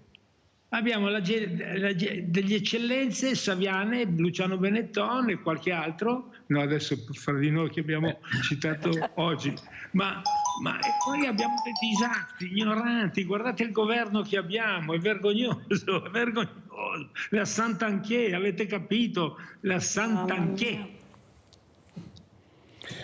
Sì, abbiamo, come dice lei, Toscani, però io volevo allora anche leggere quello che ha scritto Luciano Benetton. Se posso intervenire. Sì, adesso intervieni subito, volevo solo leggere, visto che abbiamo citato Luciano Benetton, cosa ha scritto sul libro di Sergio Saviani, Italia desnuda. Sergio Saviani è una delle persone più libere che ho mai conosciuto. È libero perché ha sempre detto ciò che pensava della nostra classe politica, della televisione, dei suoi stessi amici, nell'epoca del politicamente corretto, della diplomazia e della mediazione a oltranza. La libertà di parola è forse l'unica libertà assoluta, quella che pochi si possono permettere. Luciano Benetton. Prego, Trevisin. Io ho conosciuto Luciano Benetton abitando nel suo paese, abito a Ponzano Veneto, e quindi conosco un po' tutta la storia, e poi ho anche fatto consulenza nel parco del fratello Carlo a suo tempo, ma come professionista. Ma al di là di questi aspetti, no, diceva bene Toscani prima rispetto a come viene gestito la nostra comunità, diciamo, in generale, no? Allora, giusto per tornare a bomba su come noi tecnici spesso, quasi sempre, siamo messi accantonati da chi gestisce, da chi dovrebbe invece avvalersi della competenza dei tecnici per poter gestire un sistema che è un sistema complesso, che non è un sistema semplice. Tornando per esempio al tema del bostrico, che sulle nostre montagne e sul nostro Cadore, ma anche sull'Alto Adige, un po' in tutta, anche in Svizzera e in Austria in questo periodo sta creando problemi non da poco come conseguenza di Vaia. Giusto a febbraio dello scorso anno, quindi è passato un anno e mezzo abbondante, come presidente della Federazione dei dottori agronomi e dottori forestali del Veneto, su pressione dei nostri iscritti che lavorano quotidianamente sul campo, soprattutto i nostri dottori forestali del Bellunese e del Vicentino, mandai una comunicazione, una richiesta di incontro, di collaborazione alla Regione Veneto, sulla quale non ho mai ricevuto risposta. Vi leggo solo due passaggi, no? Indirizzata al presidente Luca Zaia, agli assessori Bottaccini, all'assessore Canere e alla responsabile del settore forestale della Regione Veneto, la quale solo mi ha fatto una telefonata dicendo che poi mi avrebbero ricontattato, ma poi non se ne è più parlato. Allora, concludevo la mia lettera, che aveva questa: problema del bostrico, salvaguardia del patrimonio boschivo regionale. Concludevo la lettera dicendo: questa federazione perciò auspica una mobilitazione coordinata, nella quale, accanto alle strutture amministrative e tecniche competenti della Regione e all'università, a cui la Regione aveva finanziato un progetto di cui però non abbiamo visto ricadute, siamo presenti anche noi dottori agronomi e forestali distribuiti su tutto il territorio, che seguiamo le aziende del settore forestale e abbiamo chiaro il quadro a livello locale, la conoscenza diretta dei boschi e delle tematiche relative ai prelievi fitosanitari che si dovrebbero fare al fine di contenere questa diffusione. Restiamo a disposizione per ogni confronto che codesta amministrazione regionale ritenesse opportuna per la salvaguardia del patrimonio boschivo. Non abbiamo mai avuto un riscontro a questo. Allora dicevo prima, è come se si affrontasse il problema, in questo caso specifico, ma anche in altri casi, è come se si affrontasse il problema della sanità senza consultarsi e senza avvalersi della competenza dei medici. Quindi qui si sta affrontando un problema. Stamattina avevo anche, non so se ce l'avete, quel video che col vostro tecnico stamattina avevamo dato un'occhiata, che affrontava tra le altre cose anche il tema del bostrico. Vediamo. E lì c'è la dimostrazione di come il tema viene affrontato in modo frammentario su iniziative locali, estemporanee e limitate, e senza una visione generale del problema, insomma, che è un problema che va affrontato da tutti i punti di vista, tecnico, economico. Intanto che cerchiamo il video che dice lei, Trevisin, vorrei sentire anche cosa ne pensa ecco, l'architetto Gemin anche di queste parole di Tobia Scarpa su Sergio Saviane, visto che abbiamo citato anche Tobia Scarpa, e oggi ricordo che voglio fare a Sergio Saviane, questo amico caro che mi manca tantissimo. Litigavo con lui 24 ore su 24 quando eravamo assieme, era una battaglia unica. Era facile litigare con sì, però no, io non mollavo, lui non mollava, alla fine ecco, eravamo arrabbiati tutti e due, ma il giorno dopo ci telefonavamo, e voi non sapete, ma Sergio Saviane faceva la segreteria telefonica personale quando non voleva rispondere la persona e non voleva parlare, lo faceva finta di fare la segreteria. Io gli dicevo: guarda, è inutile che fai la segreteria perché so che sei tu il telefono, e perciò adesso ti dico quello che non sono riuscita a dirti ieri sera. Allora era così, lui faceva la segreteria personale. Allora scrive Tobia Scarpa di Sergio Saviane: come una medaglia a due facce. Sergio per gli amici è dolcissimo e nel suo lavoro è invece durissimo, di quelli veri. Guai farsi prendere da lui, tanto che viene da dire col poeta: do grandi date storiche val par mi, co Cristo se sta messo in croce e mi da ti. Allora, architetto, come commentiamo queste righe di Tobia Scarpa a Sergio Saviane? Sono molto belle, accorate, perché Saviane era sta figura che effettivamente era un po' come chi risvegliava anche la nostra coscienza, è sempre stata come dire, un uomo scomodo, se vogliamo, anche, però sicuramente molto illuminato, e in molti casi anche che aveva visto avanti rispetto agli altri, come solo un po' le persone più sensibili e anche più coraggiose riescono ad essere. Tra l'altro io ricordo di aver letto anche un libro della figlia di Saviane, che era bellissimo, mi ricordo, perché l'aveva scritto che era ragazzina, su una vacanza numana, ed era veramente un libro con una freschezza che me lo ricordo ancora, insomma, veramente molto piacevole da leggere, quindi sicuramente era riuscito anche a tramandare un po' della sua arte, del suo modo di intendere la vita anche appunto in famiglia. E questa testimonianza di Tobia Scarpa sì, si addice molto appunto all'uomo. Allora leggiamo anche cosa dice la moglie di Tobia Scarpa, Afra Scarpa Bianchin. L'ho sempre letto sull'Espresso e, mentre apprezzavo quello che diceva, sono sempre stata infastidita dalle parolacce che scritte mi fanno molto più effetto. Poi, stranamente, non ho più comprato quel giornale, guarda caso da quando Sergio non ci scrive più. Quando eravamo invitati a una cena dove ci sarebbe stato Saviane, ero pronta a litigare e invece trovavo la persona più educata, più fine, più dolce che mai mi sarei aspettata. Mi ha spiazzato anche qui. Afra Scarpa Bianchin. Toscani, come commentiamo? Commento che così c'è poco da fare. A Saviano era sorprendente, era un vero artista. Un vero artista della vita, così, sono unici. C'è una poesia di Whitman che parla dei beginner. I beginner sono come si dice, quelli che iniziano. Sì, ha detto giusto. E lui appartiene a quella categoria lì. Allora, un'altra cosa, Toscani, che volevo ricordare di questo uomo: nascondere il colore, questa tragedia che lui aveva provato di questa figlia, che guai a parlarne, forse ero una delle poche che riusciva a parlare con lui di questo, e quando gli dicevo: ma come fai a nascondere questo dolore dentro di te, che ogni mattina che ti alzi, se uno ti guarda si vede, questo occhio vispo ma triste, questo dolore lacinante che lo combatti con l'aggressività, come fai?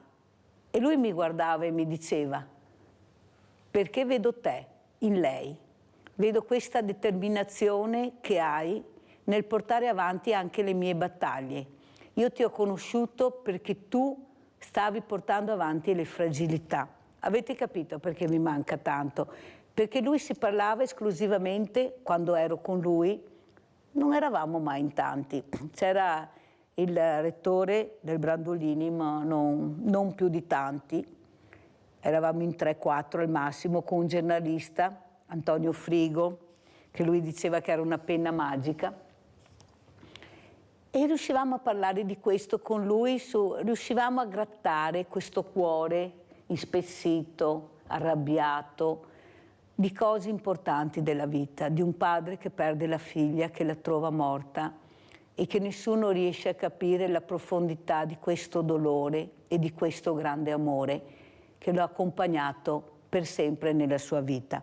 Anche questo, saper capire, cogliere, ecco, il dolore, il supporto al dolore, non fingere, mettere la polvere sotto il tappeto, ma riuscire a tirarla fuori. Questo uomo che continuava a soffrire, a ingiuriare, a inveire. Voi non avete idea le parole che diceva alle donne a questi alberi di Natale quando arrivavano, cosa riusciva a dire. Loro invece di arrabbiarsi, perché era fatica arrabbiarsi, ecco, ridevano e diceva: vedi Mirella, ridono, e così sono. E questo mi feriva molto perché ero donna e capivo che in quel momento proprio non c'eravamo proprio come rappresentanza di donne, nonostante questi gioielli, questi alberi di Natale, chi appariva di più e aveva di più. Architetto, cosa vuole dire?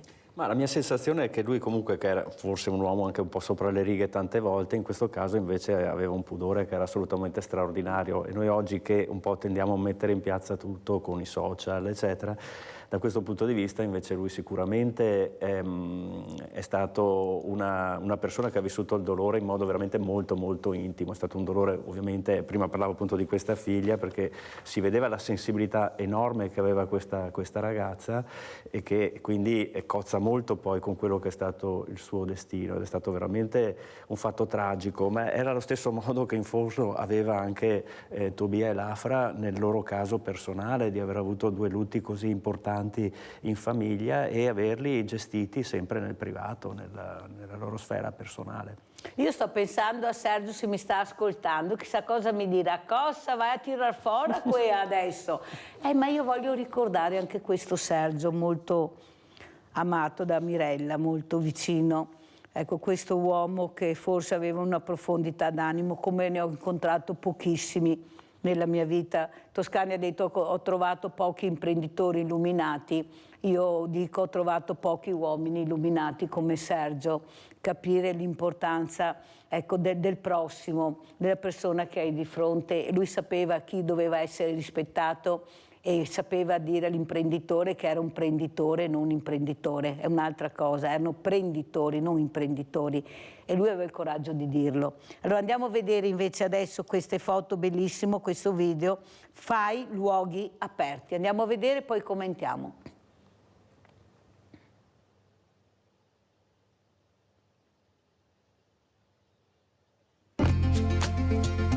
Cosa ci sarà?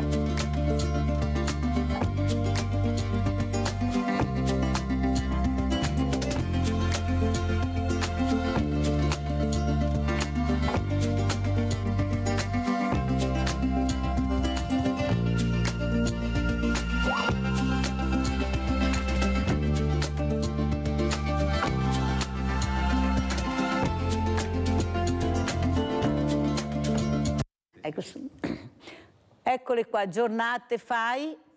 Prego architetto, come ci racconta cosa succederà anche quest'anno in autunno? Siamo in autunno, prego. Sì, questa è la 12ª edizione delle giornate Fai d'autunno, perché le giornate Fai d'autunno sono nate molto dopo le giornate di primavera. Prima era un appuntamento annuale, adesso appunto 2 volte all'anno, che ci impegna ovviamente molto. Quest'anno si svolgono il sabato 14, domenica 15 ottobre e apriremo 2 beni che sono in posizioni molto lontane tra di loro, e quindi copriamo un po' tutta la provincia di Treviso, perché qualche volta ci accusano di essere troppo trevisocentrici, ecco, e quindi invece quest'anno vogliamo premiare appunto il Caspinè Loredan Gritti, si trova a Piavon, anzi quasi più a Oderzo che a Piavon, ed è una villa della fine del Cinquecento con 2 sale affrescate molto belle al piano terra, la Sala dei Trionfi e la Sala dell'Antico Testamento, queste pitture che ricordano un po' anche le pitture a fresco del Veronese, e l'altro bene invece è l'ex abbazia di Santa Bona a Vidor. E anche qui l'avevamo già aperta anni fa, tra l'altro si trova in un posto splendido con una vista meravigliosa verso il ponte di Vidor, era nella zona appunto dove c'era il passo di Vidor, che era quindi un luogo strategico fin dall'anno 1000, quando appunto è nata circa l'abbazia, che ovviamente è stata molto bombardata durante la Prima Guerra Mondiale perché lì c'era il fronte e quindi è stata in buona parte ricostruita. E quindi sicuramente dobbiamo ringraziare la generosità dell'ingegner Piovesana, Massimo Piovesana nel caso di Caspinè, che ci apre appunto questa villa, e per Vidor invece di Giulio Dal Sacco, che ci accoglie quel giorno, e penso che saranno 2 giornate in cui sicuramente avremo molti visitatori.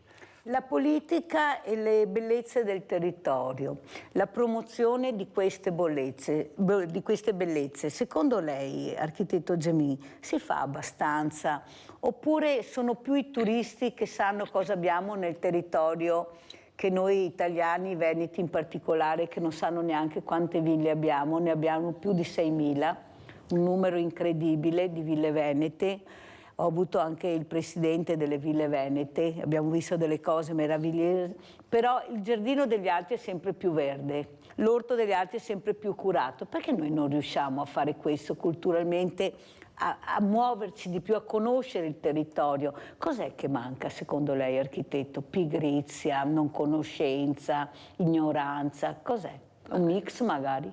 Un mix sicuramente, però io vedo anche un grande cambiamento negli ultimi anni. Straordinariamente, parlo proprio degli ultimi 2-3 anni, almeno anche nel nostro caso locale qui della città di Treviso, ho visto una maggiore attenzione, ma soprattutto una maggior sinergia. C'è stato il caso recente, quello dell'Alleanza del Sistema Bastionato, dove per la prima volta 9 associazioni si mettono insieme per uno scopo e lavorano insieme con veramente una grande abnegazione, ma anche proprio una volontà comune, senza alcun diatribe o cose di questo genere, per, come dire, catalizzare l'attenzione per il bene da tutelare. E si è visto che alla fine anche la politica ha risposto, nel senso che dopo un inizio in cui sembrava quasi che ci fossimo messi insieme per creare zizzania, diciamo così, invece si è capito lo spirito reale e alla fine qualcosa si sta muovendo. Quindi io vedo un po' di miglioramento da questo punto di vista. Effettivamente la politica si è resa conto che ormai anche il turismo è molto attento a tanti aspetti che sono al di là del monumento vero e proprio, l'aspetto enogastronomico, l'aspetto appunto del paesaggio che sta diventando sempre più... questo va benissimo, poi bisogna stare anche attenti a non, come dire, andare in direzione a fare del male dopo per questo eccesso di fruizione, quindi anche le colline del Prosecco ben venga che siano conosciute in tutto il mondo. Ovviamente dopo bisogna fare in modo che... appunto non è che viviamo solo di Prosecco, mi scusi, che non diventi appunto ma poi una cosa... Comincia un po' a infastidirmi questa cosa con le bellezze che abbiamo. Abbiamo la Urspicta, tutta la città appunto affrescata, la città d'acqua, adesso appunto il sistema bastionato, sono tantissimi gli aspetti che giocano a nostro favore. Tanto è vero che ieri abbiamo vinto il premio La città più sostenibile Treviso, il sindaco Mario Conte con la giunta, una parte della giunta è andata a ritirare questo premio e Treviso è stata premiata perché è la città più sostenibile d'Europa. Cosa ne pensa Toscani? È certo che voi veneti siete fantastici, siete seri anche a fare le cazzate, cioè, no è vero, non piangete. Io trovo che il Veneto sia una regione molto interessante perché si impegna sempre, purtroppo anche nelle cazzate, devo dire, però lasciamo perdere le cazzate. Quello che fate culturalmente non è che sia peggio della Lombardia o della Toscana. Io vivo in Toscana perché mi piace particolarmente, però trovo che il Veneto sia una regione particolarmente ricca su questo tema, ricca, cioè allerta, cioè si rende conto. No, purtroppo questo paese enogastronomico ha un po' rovinato il tutto.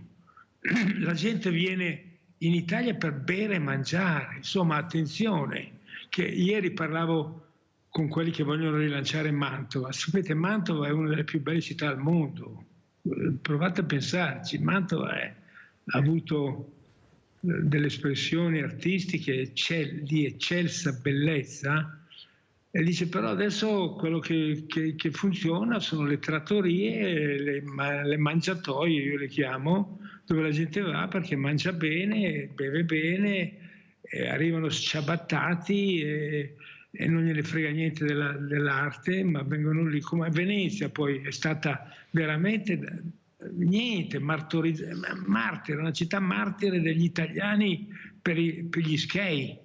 Cioè, tremendo, abbiamo dato Venezia al pasto all'ignoranza, in pasto all'ignoranza totale. È gestita in modo tremendo, ma è una vergogna. Allora, io credo che ci sono dei valori che vanno recuperati dei valori. Insomma, sto prosecco che sta inquinando il mondo, insomma, tanto è buonissimo, ma tantissimo non è buono, c'è poco da fare. Infatti allora, ne parlerei, grazie Toscani per mi avete dato l'input. Allora ieri in Trevisino ho ricevuto una telefonata di un piccolo agricoltore poveretto che ha preso un altro campo per appunto avere più prosecco, perché guadagna qualcosa in più, perché vuoi o non vuoi questo è quello che tira, come dice Toscani, adesso siamo pieni di prosecco. No, perché gli mancano, Trevisini mi dica se è vero, gli mancano 30 viti per avere il numero perché l'uva sia prosecco e noglera. E lui poveretto ha detto, mi è arrivata questa agronoma donna e mi ha detto, mi dispiace, lei non ha il numero sufficiente perché il suo vino sia classificato prosecco e non glera, perciò verrà penalizzato anche tutto il prosecco che lei aveva prima venduto come prosecco. Scusa Trevisini, no, perché adesso vorrei anche capire. Ma si guarda la qualità per diventare prosecco, la quantità, perché se ho 100 piante di uva bianca diventa prosecco, se ne ho 70 diventa glera. Ce lo può spiegare? Perché non mi torna tanto sta storia. È vera, non è vera? Mi ha raccontato una balla, mi ha detto una cosa non vera?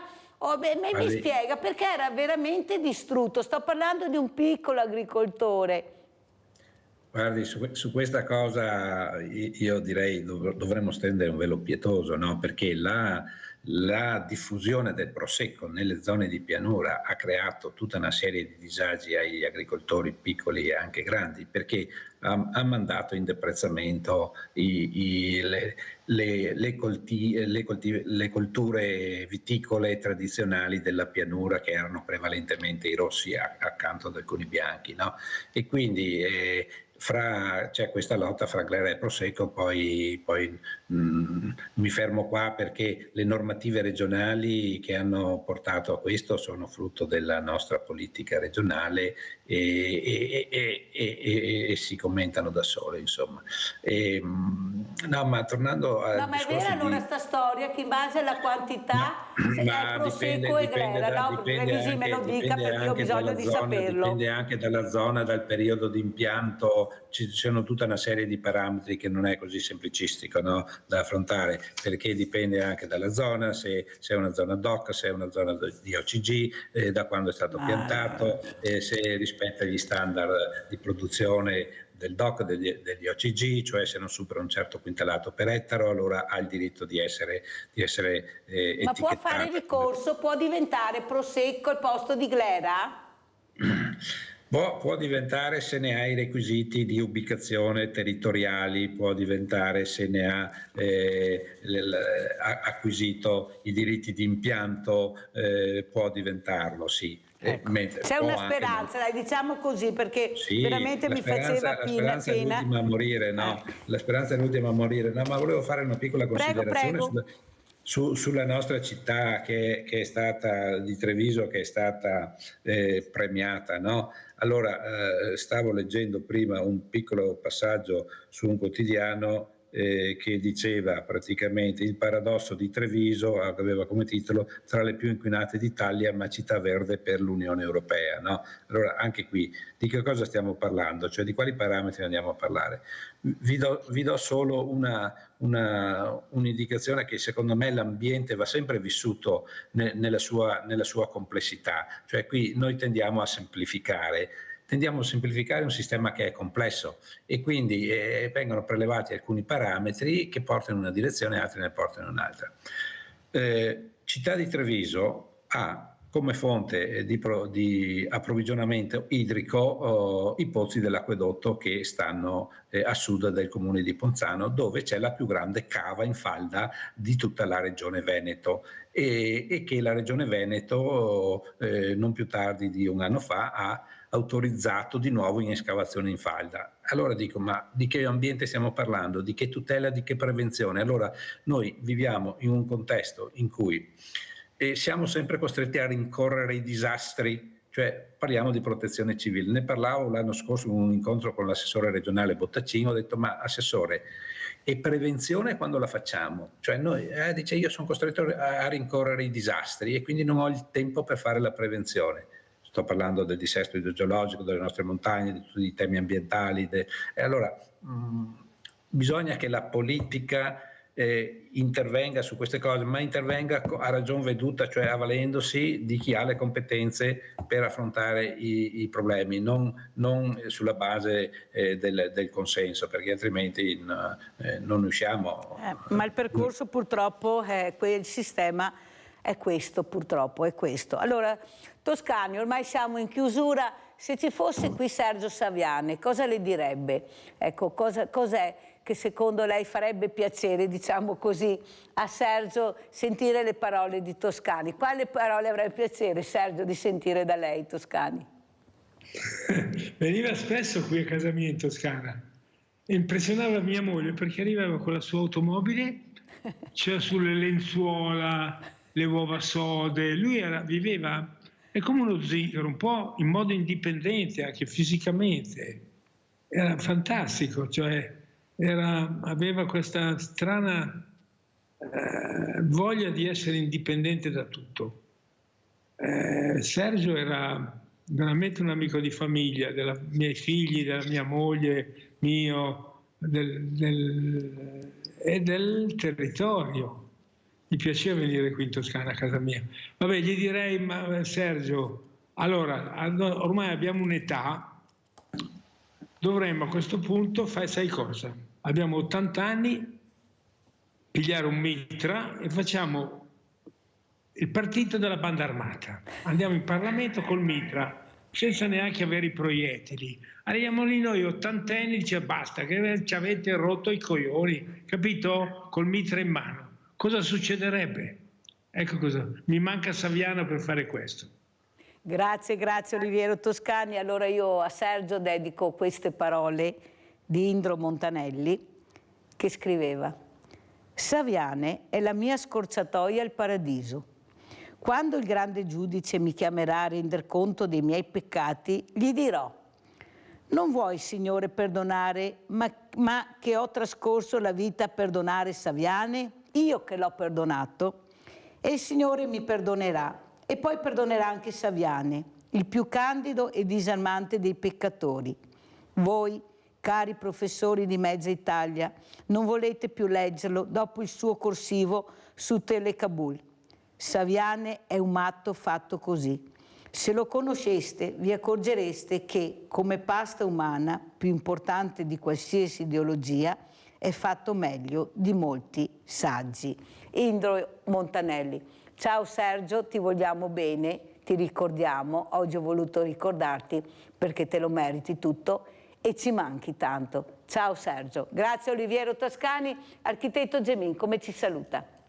Vi aspettiamo tutti alle giornate FAI di autunno, grazie per l'invito, ma io direi che io cerco di vedere positivo, ecco, penso che comunque ci sia anche una consapevolezza nuova e dobbiamo stare molto attenti anche alle lusinghe del green, perché oggi tutto quello che è green non basta un cespuglio per fare una buona architettura, ecco, quindi attenzione anche a tutti questi aspetti. Oggi veramente la pubblicità sta prendendo il predominio, lo troviamo nelle riviste di architettura, cioè io sarei proprio per un ritorno alla sostanza, ecco, e se si va alla Biennale 2023 di architettura di sostanza se ne trova gran poca e questo purtroppo per me è una grande delusione. Toscani, come ci saluta? Ma non è che io sia pessimista, assolutamente, voglio andare con mitra in mano, con Saviane per migliorare la società, quindi penso che sia migliorabile, quindi mettiamocela tutta, ragazzi miei, forza, un pochettino di impegno. Al giorno d'oggi non si può più criticare niente, non c'è critica, va tutto bene, ci abituiamo a tutto. Sai, chi è che scriveva? Un giorno portano via i poveri dalla piazza dove sei lì e si dice, beh, ma sono poveri. Poi portano via gli ebrei, ma intanto sono ebrei, un giorno porteranno via anche te e giustificherai anche questo. Attenzione, la politica siamo ognuno di noi. Allora Saviano era grande perché lui era la politica, e una certa politica che bisognava guardare, studiare e apprezzare e criticare, perché la politica deve anche criticare. Grazie Oliviero Toscani, veramente grazie, è stato con noi e mi fa piacere di questo ricordo di Sergio, sono molto contenta questa mattina. Allora sentiamo anche come ci saluta Renzo Trevisin. Vi saluto con due considerazioni. Una, che condivido quello che diceva l'architetto Gemin sul fatto che dobbiamo badare alla sostanza di quella che è il nostro patrimonio, no? E in questo ci vanno dentro tutti gli aspetti naturalistici, lo dico da dottore forestale, e non solo quelli enogastronomici, quindi accanto alle architetture anche tutti gli aspetti naturalistici. E l'altro, riprendendo quello che diceva Toscani, che noi non ci dobbiamo arrendere, noi dobbiamo combattere per le cose importanti, fondamentali in cui crediamo, e non dobbiamo lasciare che un certo tipo di politica vada a, come diceva, oggi tocca a questi, domani tocca a quell'altro, come diceva Toscani. Cioè dobbiamo combattere per le cose che riteniamo importanti, fondamentali per le nostre comunità, per i nostri territori e per la salvaguardia dell'ambiente. Di pianeta ne abbiamo uno solo, ricordiamoci che ne abbiamo uno solo e non ci sta più bastando. Grazie anche a Renzo Trevisin, Presidente Federazione Regionale Ordine dei Dottori Agronomi e Dottori Forestali di Treviso e del Veneto. Grazie anche all'architetto Mario Gemin, Capo Delegazione FAI Treviso, Fondo per l'Ambiente Italiano. Grazie a Oliviero Toscani, grazie a voi. Poi adesso andiamo in pubblicità. Mi dispiace per quelli che hanno cercato di chiamare ma non ce l'ho fatta, tanti ospiti, ma era questo ricordo che volevo dare questa mattina a questo grande amico che non c'è più. Pubblicità.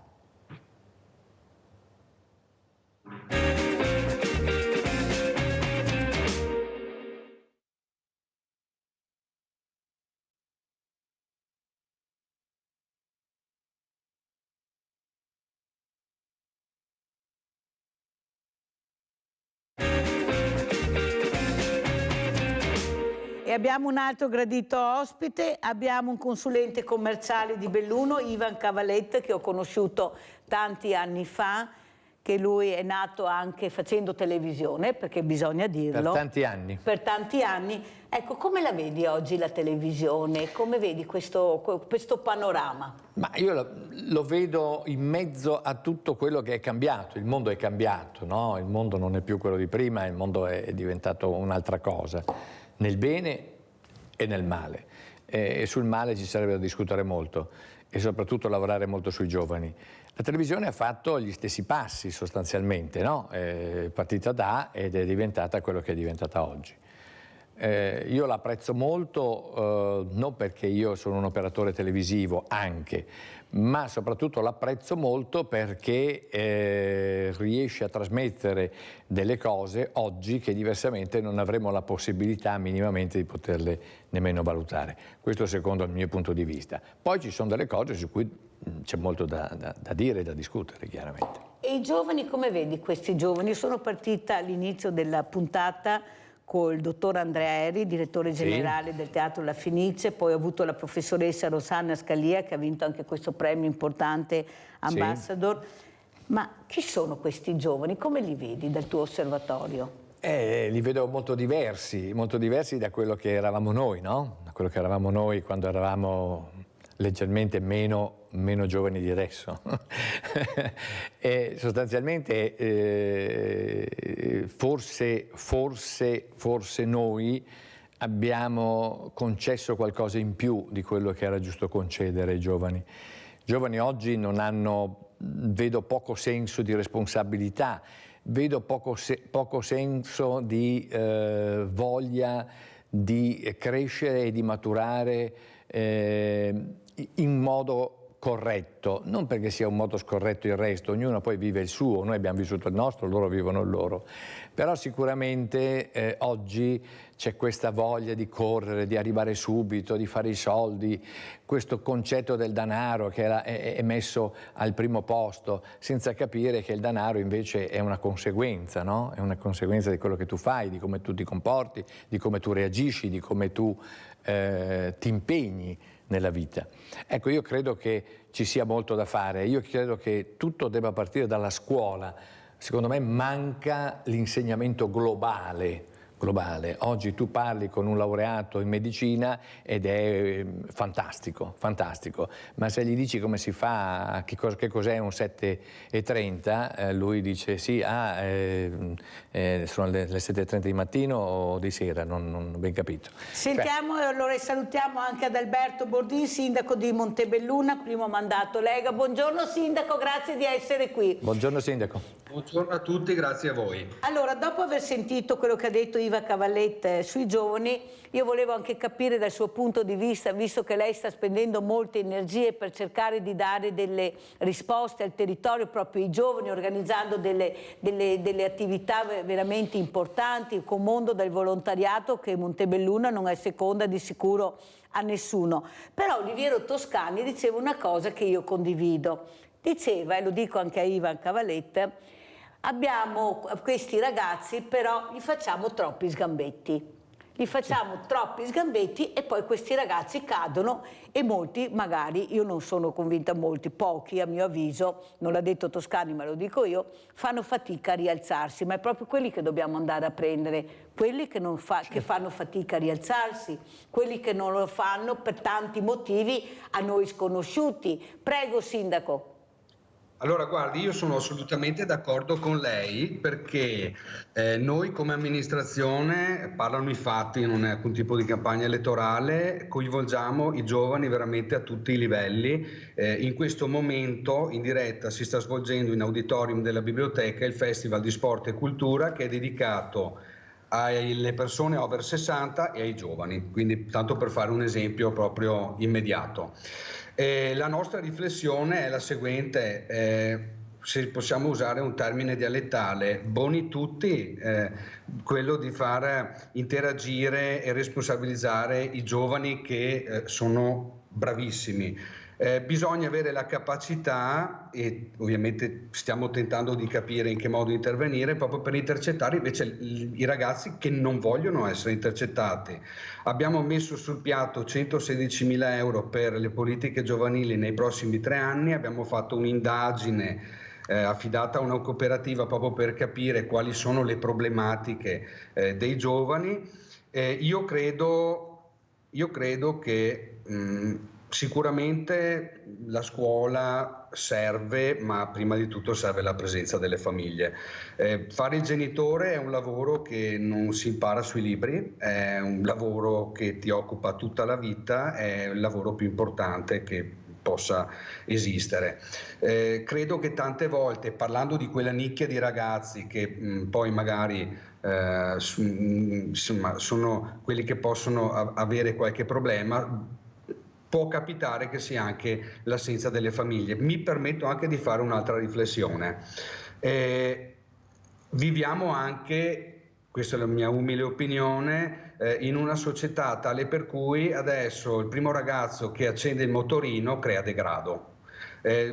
Siamo talmente presi da una psicosi, parlo a livello nazionale, non certo montebellunese, un raggruppamento di 5 ragazzi diventa una baby gang. Allora, sicuramente sono fenomeni da tenere sotto controllo e fenomeni gravissimi, perché insomma ne leggiamo comunque ogni giorno di fatti di violenza inaudita. Certe volte, secondo me, sento anche i feedback qui territoriali, gridiamo al lupo quando magari 20 anni fa nessuno si accorgeva. Io, come dicevo l'altro giorno in una riunione, se accendevo il mio motorino, ero un bravissimo ragazzo come lo sono tuttora, a 16 anni a Montebelluna mi sentivano fino a Volpago. È importante quello che ha detto, per far capire anche tu, penso, Ivan Cavalletti, ci diamo del tu con Ivan perché ci conosciamo da tanti anni, ma soprattutto ecco l'importanza di arrivare a questi giorni, ma con fatica, perché bisogna arrivare anche alla famiglia, se c'è, perché bisogna capire se c'è la famiglia. Prego. Come ho detto prima, parte tutto dalla famiglia, è fondamentale. Una volta i nostri genitori erano, li chiamavamo severi, no? Erano abbastanza forti, no? Nel loro modo di esprimersi e di educarti. Però sostanzialmente questo oggi non sarebbe più possibile perché sono cambiati i tempi, perché una volta avevamo una mamma che oggi non abbiamo più, ma non l'abbiamo più perché questa mamma deve andare a lavorare, lavorava anche prima, ma lavorava vicino al proprio figliolino e lo faceva crescere insieme. Adesso deve andare a lavorare e tornare dopo 8 ore, perché? Perché sennò la famiglia non mangia, non ci sono più i denari per poter mangiare. E in tante circostanze non si mangia nemmeno quando si lavora in 2, e questo è l'altro problema difficilmente risolvibile in 4 e 4-8. Forse nel cambio epocale ne parleremo fra forse 50 anni, 60 anni, 70 anni, chi lo sa, ma sicuramente in questo momento neanche parlarne. Perché andare a dire a una famiglia guarda tu stai a casa e segui tuo figlio è decisamente difficile, perché economicamente non ce la farebbero mai. Quindi entreremo in un campo politico, in un campo che non finisce mai e per il quale è meglio lasciarla fuori dal dialogo che stiamo facendo.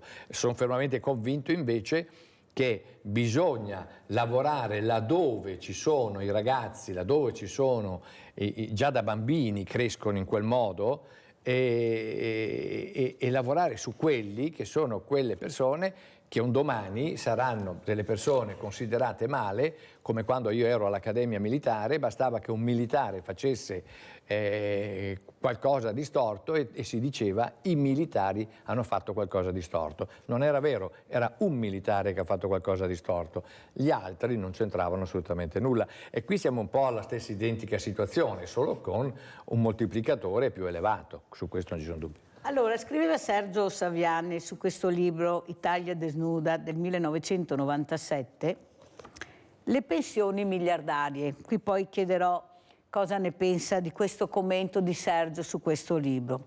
Basta con le pensioni miliardarie.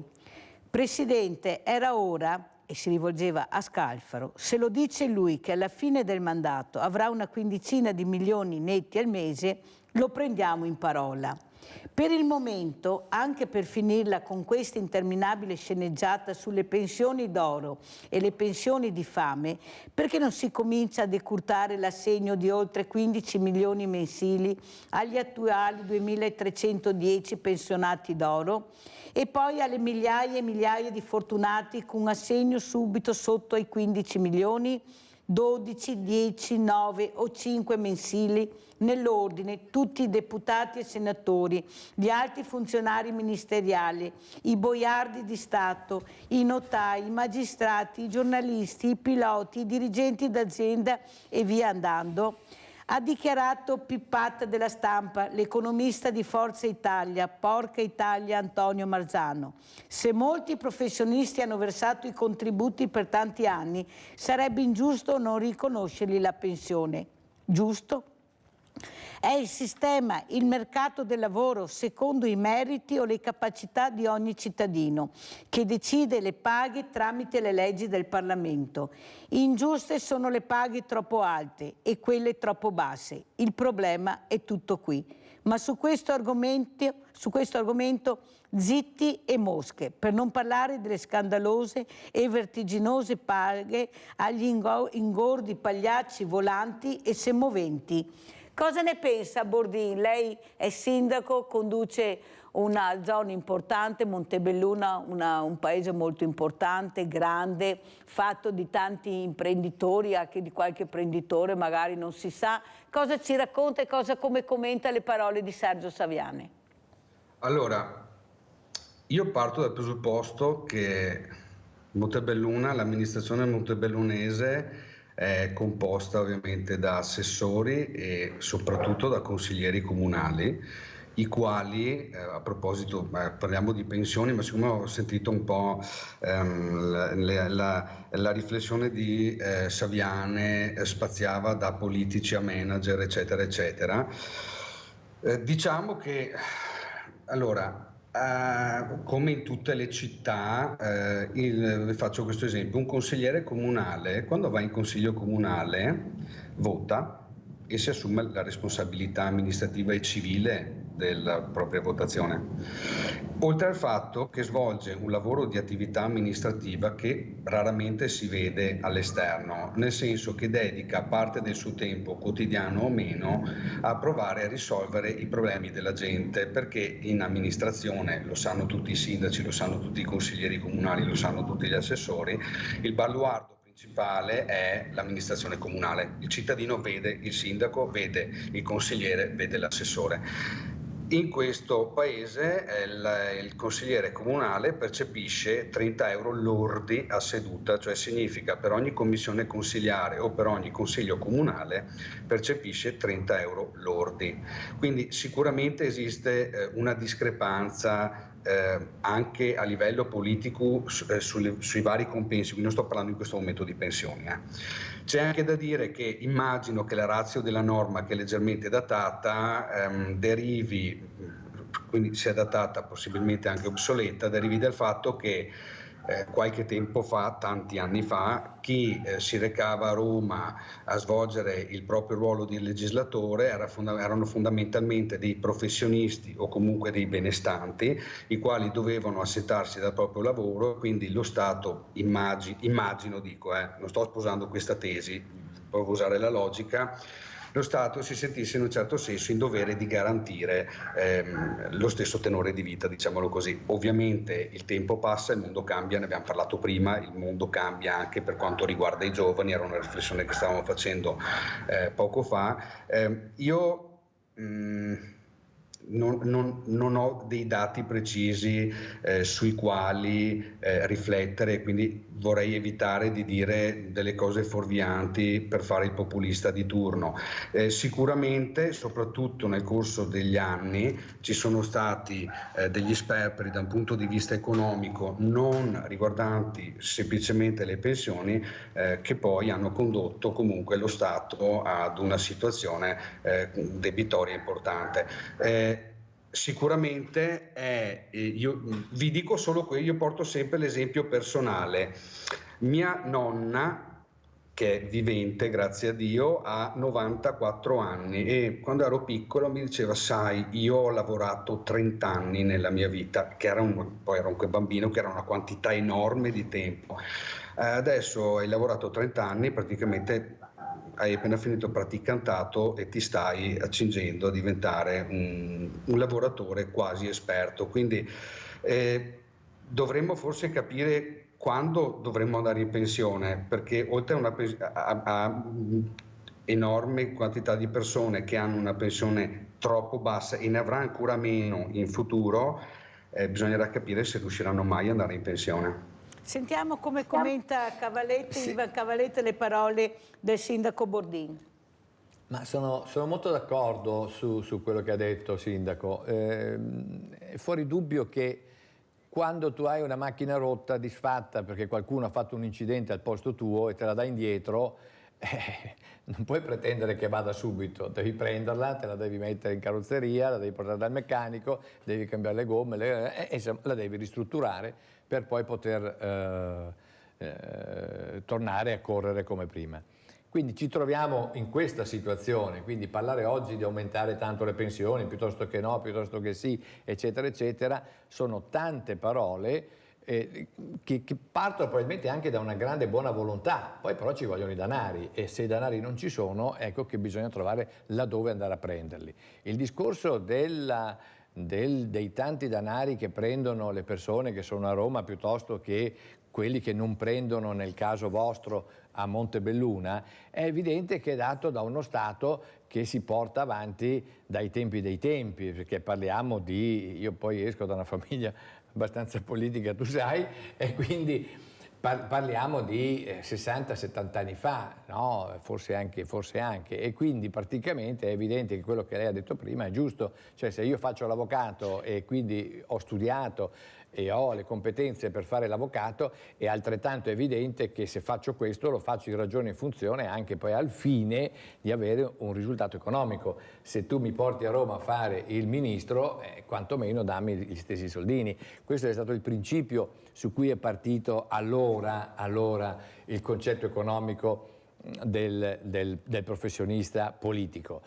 Adesso le cose sono cambiate, dicevo prima, le cose sono cambiate e continuano a cambiare e cambiano anche con una rapidità incredibile. Poi voi siete professionisti tra l'altro, perché alla sera andiamo a letto con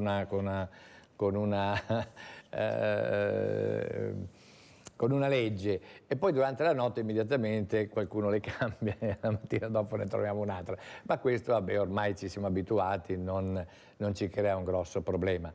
È chiaro che deve essere migliorativo, bisogna migliorare su tutto. Tornando al discorso dei giovani un attimo prima, che riguarda comunque anche questo, perché la pensione ai giovani, se andiamo avanti così, la prenderanno a 85 anni, io credo se la prenderanno, no? O se faranno l'integrativa, forse prenderanno quella. Forse prenderanno l'integrativa, esatto. Ma io conosco, che sono stato e che sto spesso in televisione, parlo tanto con i giovani. Io per esempio conosco una persona a Belluno che ha 30 e rotti anni, la quale ha costruito una cosa partendo da zero, importantissima, si è preso una vecchia villa ex Gregorio XVI, quindi tanto per dire Papa Gregorio XVI, eccetera, eccetera, eccetera, eccetera, eccetera, e ne ha creato all'interno, oltre che una bella ristrutturazione, che sarebbero cose importanti da fare, eccetera, ne ha creato all'interno un grande B&B, per esempio, no? Il quale, un B&B come previsto dalle normative vigenti, col quale lei si lavora, si rapporta e guadagna i suoi soldini, quando prima invece era in una situazione di difficoltà, e pur avendo comunque un'attività importante, ma mal retribuita. Questa si chiama creatività. Si chiama creatività. Ecco, esatto. Che io non ce la faccio in questa maniera, mi invento un qualcosa, perché la creatività che ha fatto mandare avanti questo paese, bravissima, creando anche gli artigiani che ci sono invidiati da tutto il mondo, e che li hanno azzerati, che hanno azzerato gli operai, e purtroppo li hanno azzerati. Ecco, gli artigiani che erano la spina dorsale del paese, e vivremo con avvocati, commercialisti e politici. Tanto è vero che a Belluno in questo momento si sta vivendo una situazione molto particolare, il sindaco di Montebelluna sicuramente lo sa, perché c'è una richiesta enorme di manodopera, enorme, e non ce n'è, arrivano tutti dal sud, persone bravissime, eccetera, eccetera, non trovano nemmeno l'abitazione perché non c'è neanche più quella, e quelle che hanno le abitazioni dicono: dove arrivi tu? Ah, ecco, va bene, si aspetta un attimo che ci penso. Sentiamo come commenta il sindaco, devo correre perché sennò non ce la faccio, prego sindaco. Molto velocemente, perché proprio ieri pomeriggio, nemmeno farlo apposta, stavo parlando con una persona che lavora in un'azienda idraulica di piccole e medie dimensioni e mi ha detto non abbiamo trovato nessuno, cioè lavoro ce n'è, questa persona quindi non vive veramente, tra virgolette, passatemi il termine, nella trincea del mondo del lavoro, perché è una piccola azienda, un idraulico, un aiutante idraulico e questa persona che fa amministrazione. Loro stanno cercando un idraulico e non riescono a trovarlo perché le persone non si presentano al colloquio, oppure è capitato anche, insomma, che dicano: beh, sai cosa c'è, è un lavoro troppo faticoso per me. Quindi sai perché non si presentano? Io che faccio selezione spesso per aziende che me le chiedono,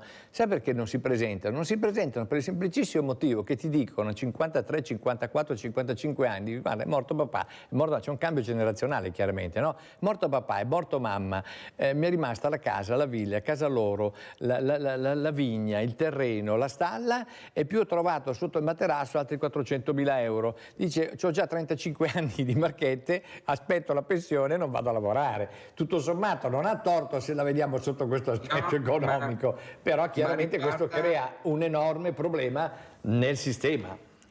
Il problema è che è anche un sistema fragile, perché io che ho un banco solidale e perciò parlo di giusta causa, il problema è che queste persone, queste famiglie che arrivano anche al banco solidale non sono barboni e sono nostri veneti, certo, hanno perso il lavoro e sono anche pieni di acciacchi, non riescono più a curarsi, perciò non è che possono fare anche qualsiasi lavoro. E là è il grande problema è che qualcuno mi deve spiegare come un nostro veneto, una nostra veneta possa fare la badante con una famiglia a casa. Se qualcuno me lo spiega, forse perché viene richiesto un lavoro 24 ore su 24 la maggioranza dei casi. Certo. Allora c'è qualcosa che non torna anche su questo coordinamento che si dovrebbe fare. E a cifre non indifferenti. Prego Sindaco, penso che anche lei vengano a bussare, perché avete un banco alimentare anche voi, avete una solidarietà anche voi, e l'aumento di poveri è sconcertante quello che sta succedendo. Tanto è vero che stanno nascendo ulteriori banchi alimentari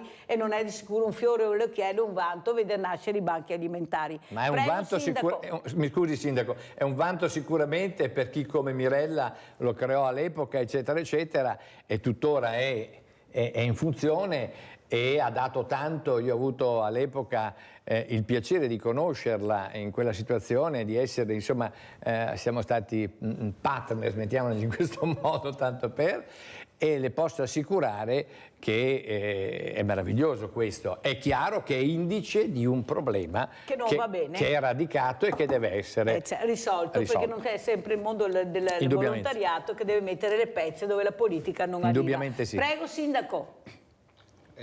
Ovviamente confermo il fatto che l'aumento della soglia di, chiamiamola, indigenza nel corso del tempo si è alzato. Credo che, io non sono un grande sociologo sinceramente, però sicuramente una situazione drammatica, non ultima il conflitto in Ucraina, un aumento delle materie prime abbastanza pesante, un aumento comunque dei prezzi generalizzato comporta ovviamente che se il mio potere d'acquisto qualche tempo fa era 100, adesso me lo vedo decurtato, comincia a diventare un problema. Io mi immagino quando un ragazzo va a scuola, noi abbiamo a disposizione qualche bonus libri, però anche per la famiglia diventa ovviamente non è un costo, è un investimento l'educazione del figlio e il percorso culturale e scolastico, che non voglio essere frainteso, ma diventa, tra una bolletta del telefono, una bolletta del gas, una bolletta della luce, diventa una cosa abbastanza pesante. Il volontariato non deve essere dato per scontato, però visto che ho la fortuna di poter essere qui con voi, mi sento veramente, l'ho già detto ieri sera, l'abbiamo presentato specifico, domani mattina ci sarà la giornata del volontariato a Montebelluna, e voglio ringraziare anche in questa sede, se mi permetti Mirella, in 3 secondi, non 30, tutte le associazioni di volontariato montebellunesi che veramente compiono un lavoro che è commovente, perché dedicano risorse e tempo. Ricordiamo che il tempo è l'unico bene che non è riprogettabile in laboratorio, quindi nessuno ce lo darà mai indietro, proprio per aiutare i più bisognosi. Teniamo anche conto che la nostra società è una società che sta invecchiando, siamo, se non sbaglio, il primo o secondo paese al mondo come età media, e quindi poi con tutte le aggravanti del caso, quindi minor manodopera che deve comunque garantire le pensioni a più anziani che hanno diritto alla pensione, quindi è un circolo comunque vizioso, sicuramente di non facile soluzione. Allora andiamo a vedere questo palio bellissimo, il palio di Montebelluna, e poi lo commentiamo. Vediamo bilancio palio Montebelluna. si ferma il cronometro, 9:26:09, strepitosa vittoria del Centro che riesce a conquistare la sua 6ª vittoria di fila al Palio del Vecchio Mercato. L'arrivo al traguardo del Centro La Pieve, atto finale della grande festa che ha coinvolto 30.000 persone arrivate da tutto il Veneto. Un successo quello del Palio del Vecchio Mercato di Montebelluna, che racconta anche di un nuovo record di ascolti per Antenna 3. 538.000 contatti nella giornata durante la lunga diretta che vi ha raccontato momento dopo momento l'attesa, la tradizione e la gara fino all'epilogo.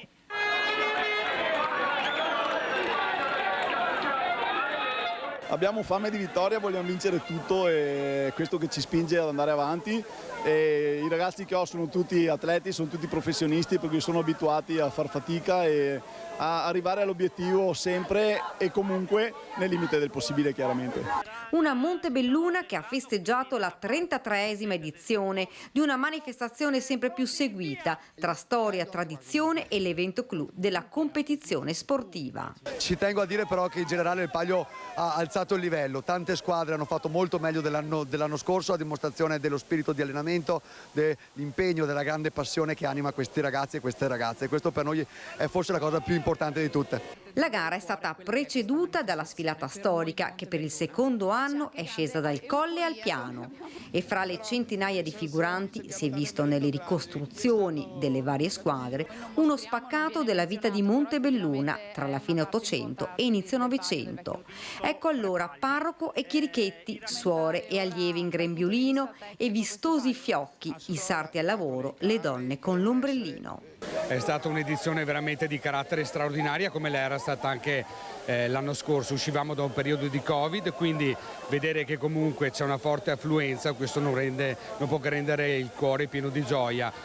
Oltre 500.000 di contatti nella giornata, un altro record fiore all'occhiello per Media Nord-Est, che continua a raccontarvi i 1000 volti del nostro e vostro territorio. Allora, come commentiamo questo servizio Bordin bilanci? I bilanci sono importanti, ma quando le cose vanno bene, vedi che c'è la partecipazione della collettività, un sindaco può anche dire con la giunta ce l'abbiamo fatta, è la strada da intraprendere, da continuare, da supportare, prego. Allora, partiamo dal presupposto che ogni sindaco di ogni città e non solo italiana affronta, purtroppo mi viene in mente qualcosa che è accaduto ieri, qualcosa di su 10 diciamo cose, 8 sono cose spaventose, tragiche, preoccupanti. Stavamo parlando prima dell'indigenza, quindi delle persone che poi vengono a chiedere un aiuto. Esistono però dei momenti in cui l'atmosfera è un'atmosfera che finalmente ci porta al di là, crea una comunità. Ecco, io credo che il Palio di Montebelluna, lo dico da cittadino, perché il sindaco ha una sedia transitoria, il Palio di Montebelluna crea una sana, ripeto sana,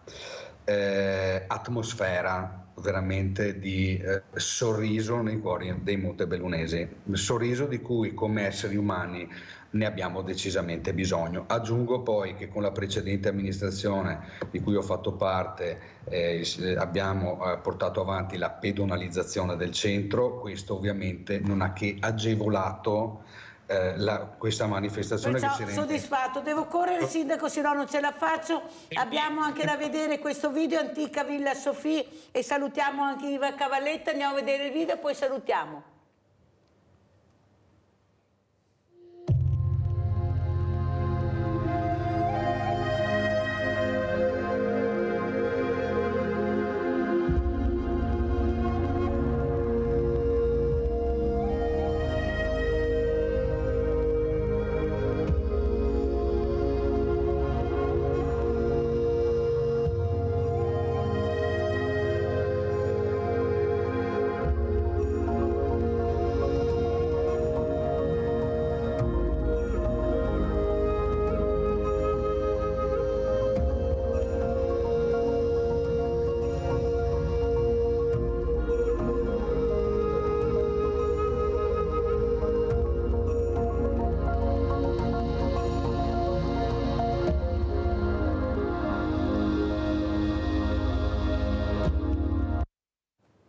Allora, stavo guardando e commentando con Iva Cavaletto, ma quanto belli siamo, ma avete visto che territorio abbiamo? Come concludi? Veloce, perché sono in chiusura. Abbiamo delle risorse straordinarie che dobbiamo valutare in poco tempo, ma soprattutto dobbiamo sviluppare velocissimamente, perché le abbiamo, la gente viene per vederla e noi siamo in posti dove, eccola qui la villa che vedete di questa persona giovane, molto più giovane di noi, che ha creato tutto quello che vedete in una villa dove era la villa di un papa, e quindi voglio dire, e qui arrivano da tutto il mondo per vedere delle cascate, dell'acqua, delle cose meravigliose che ci sono e che noi non riusciamo ad apprezzare, pur abitando lì a 2 passi magari, non ci siamo mai nemmeno andati a vederlo, perché tanto lo vedo domani e quel domani non arriva mai. L'erba del vicino è sempre più verde, è sempre la più magari verde. le Seychelles, ma non conosciamo l'Italia. territorio. E insegniamo ai nostri figli, ai nostri ragazzi a conoscere prima l'Italia e poi vadano all'estero, ma una volta conosciuta l'Italia forse all'estero ci andranno poche volte. Allora io ringrazio Iva Cavaletto, consulente commerciale di Belluno, grazie Iva, grazie ad Alberto Bordin, sindaco di Montebelluna, grazie infinite di essere stati con noi, La Posta di Mirella.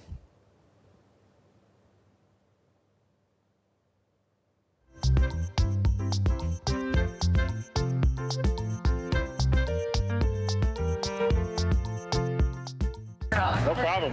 Thank you. All right, see you later. Bye. Bye. Hey, welcome.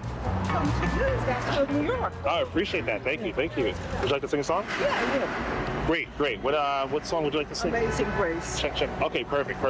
Awesome. I don't know Let's what make a talk. words, but I'll improvise. Oh, okay, no problem. And what's your name? Lydia. Lydia? Yeah. Nice to meet you, Lydia. My name is Reggie. Reggie, nice to meet you. Nice to meet you too.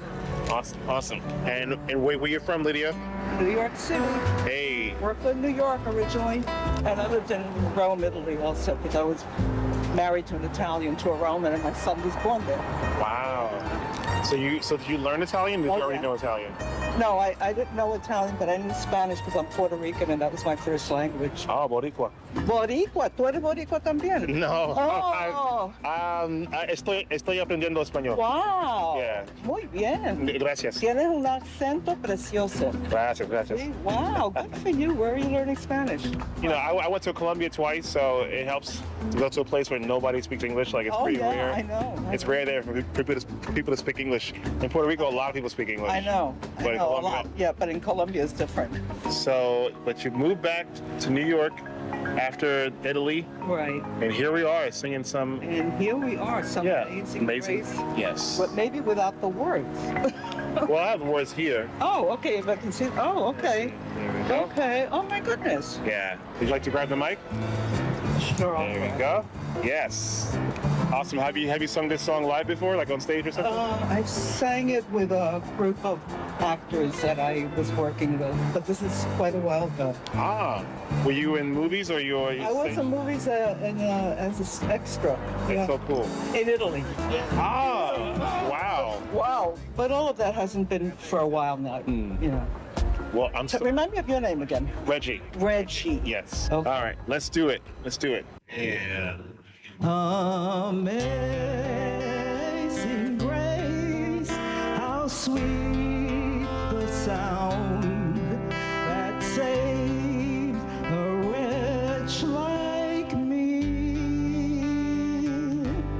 I once was lost, but now am found, was blind, but now I see.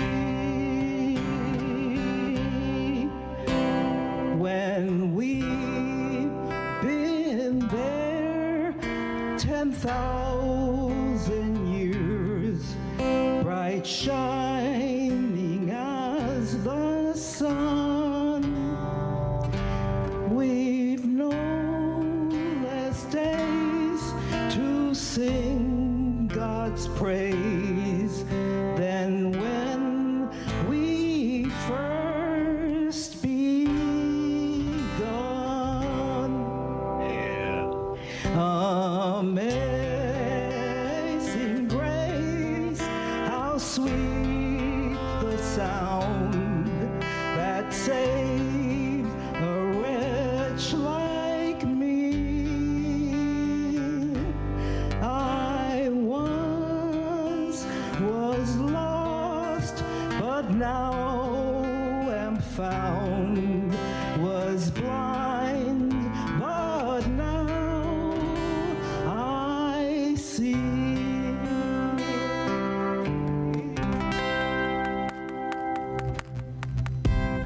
Awesome. Thank you. Thank you. I appreciate it. Oh, thank you so much. So, Thank give you. me a hand over here. Sure. Gotcha. Because now I'm all nervous. Oh. I was fine then, and now I'm all like,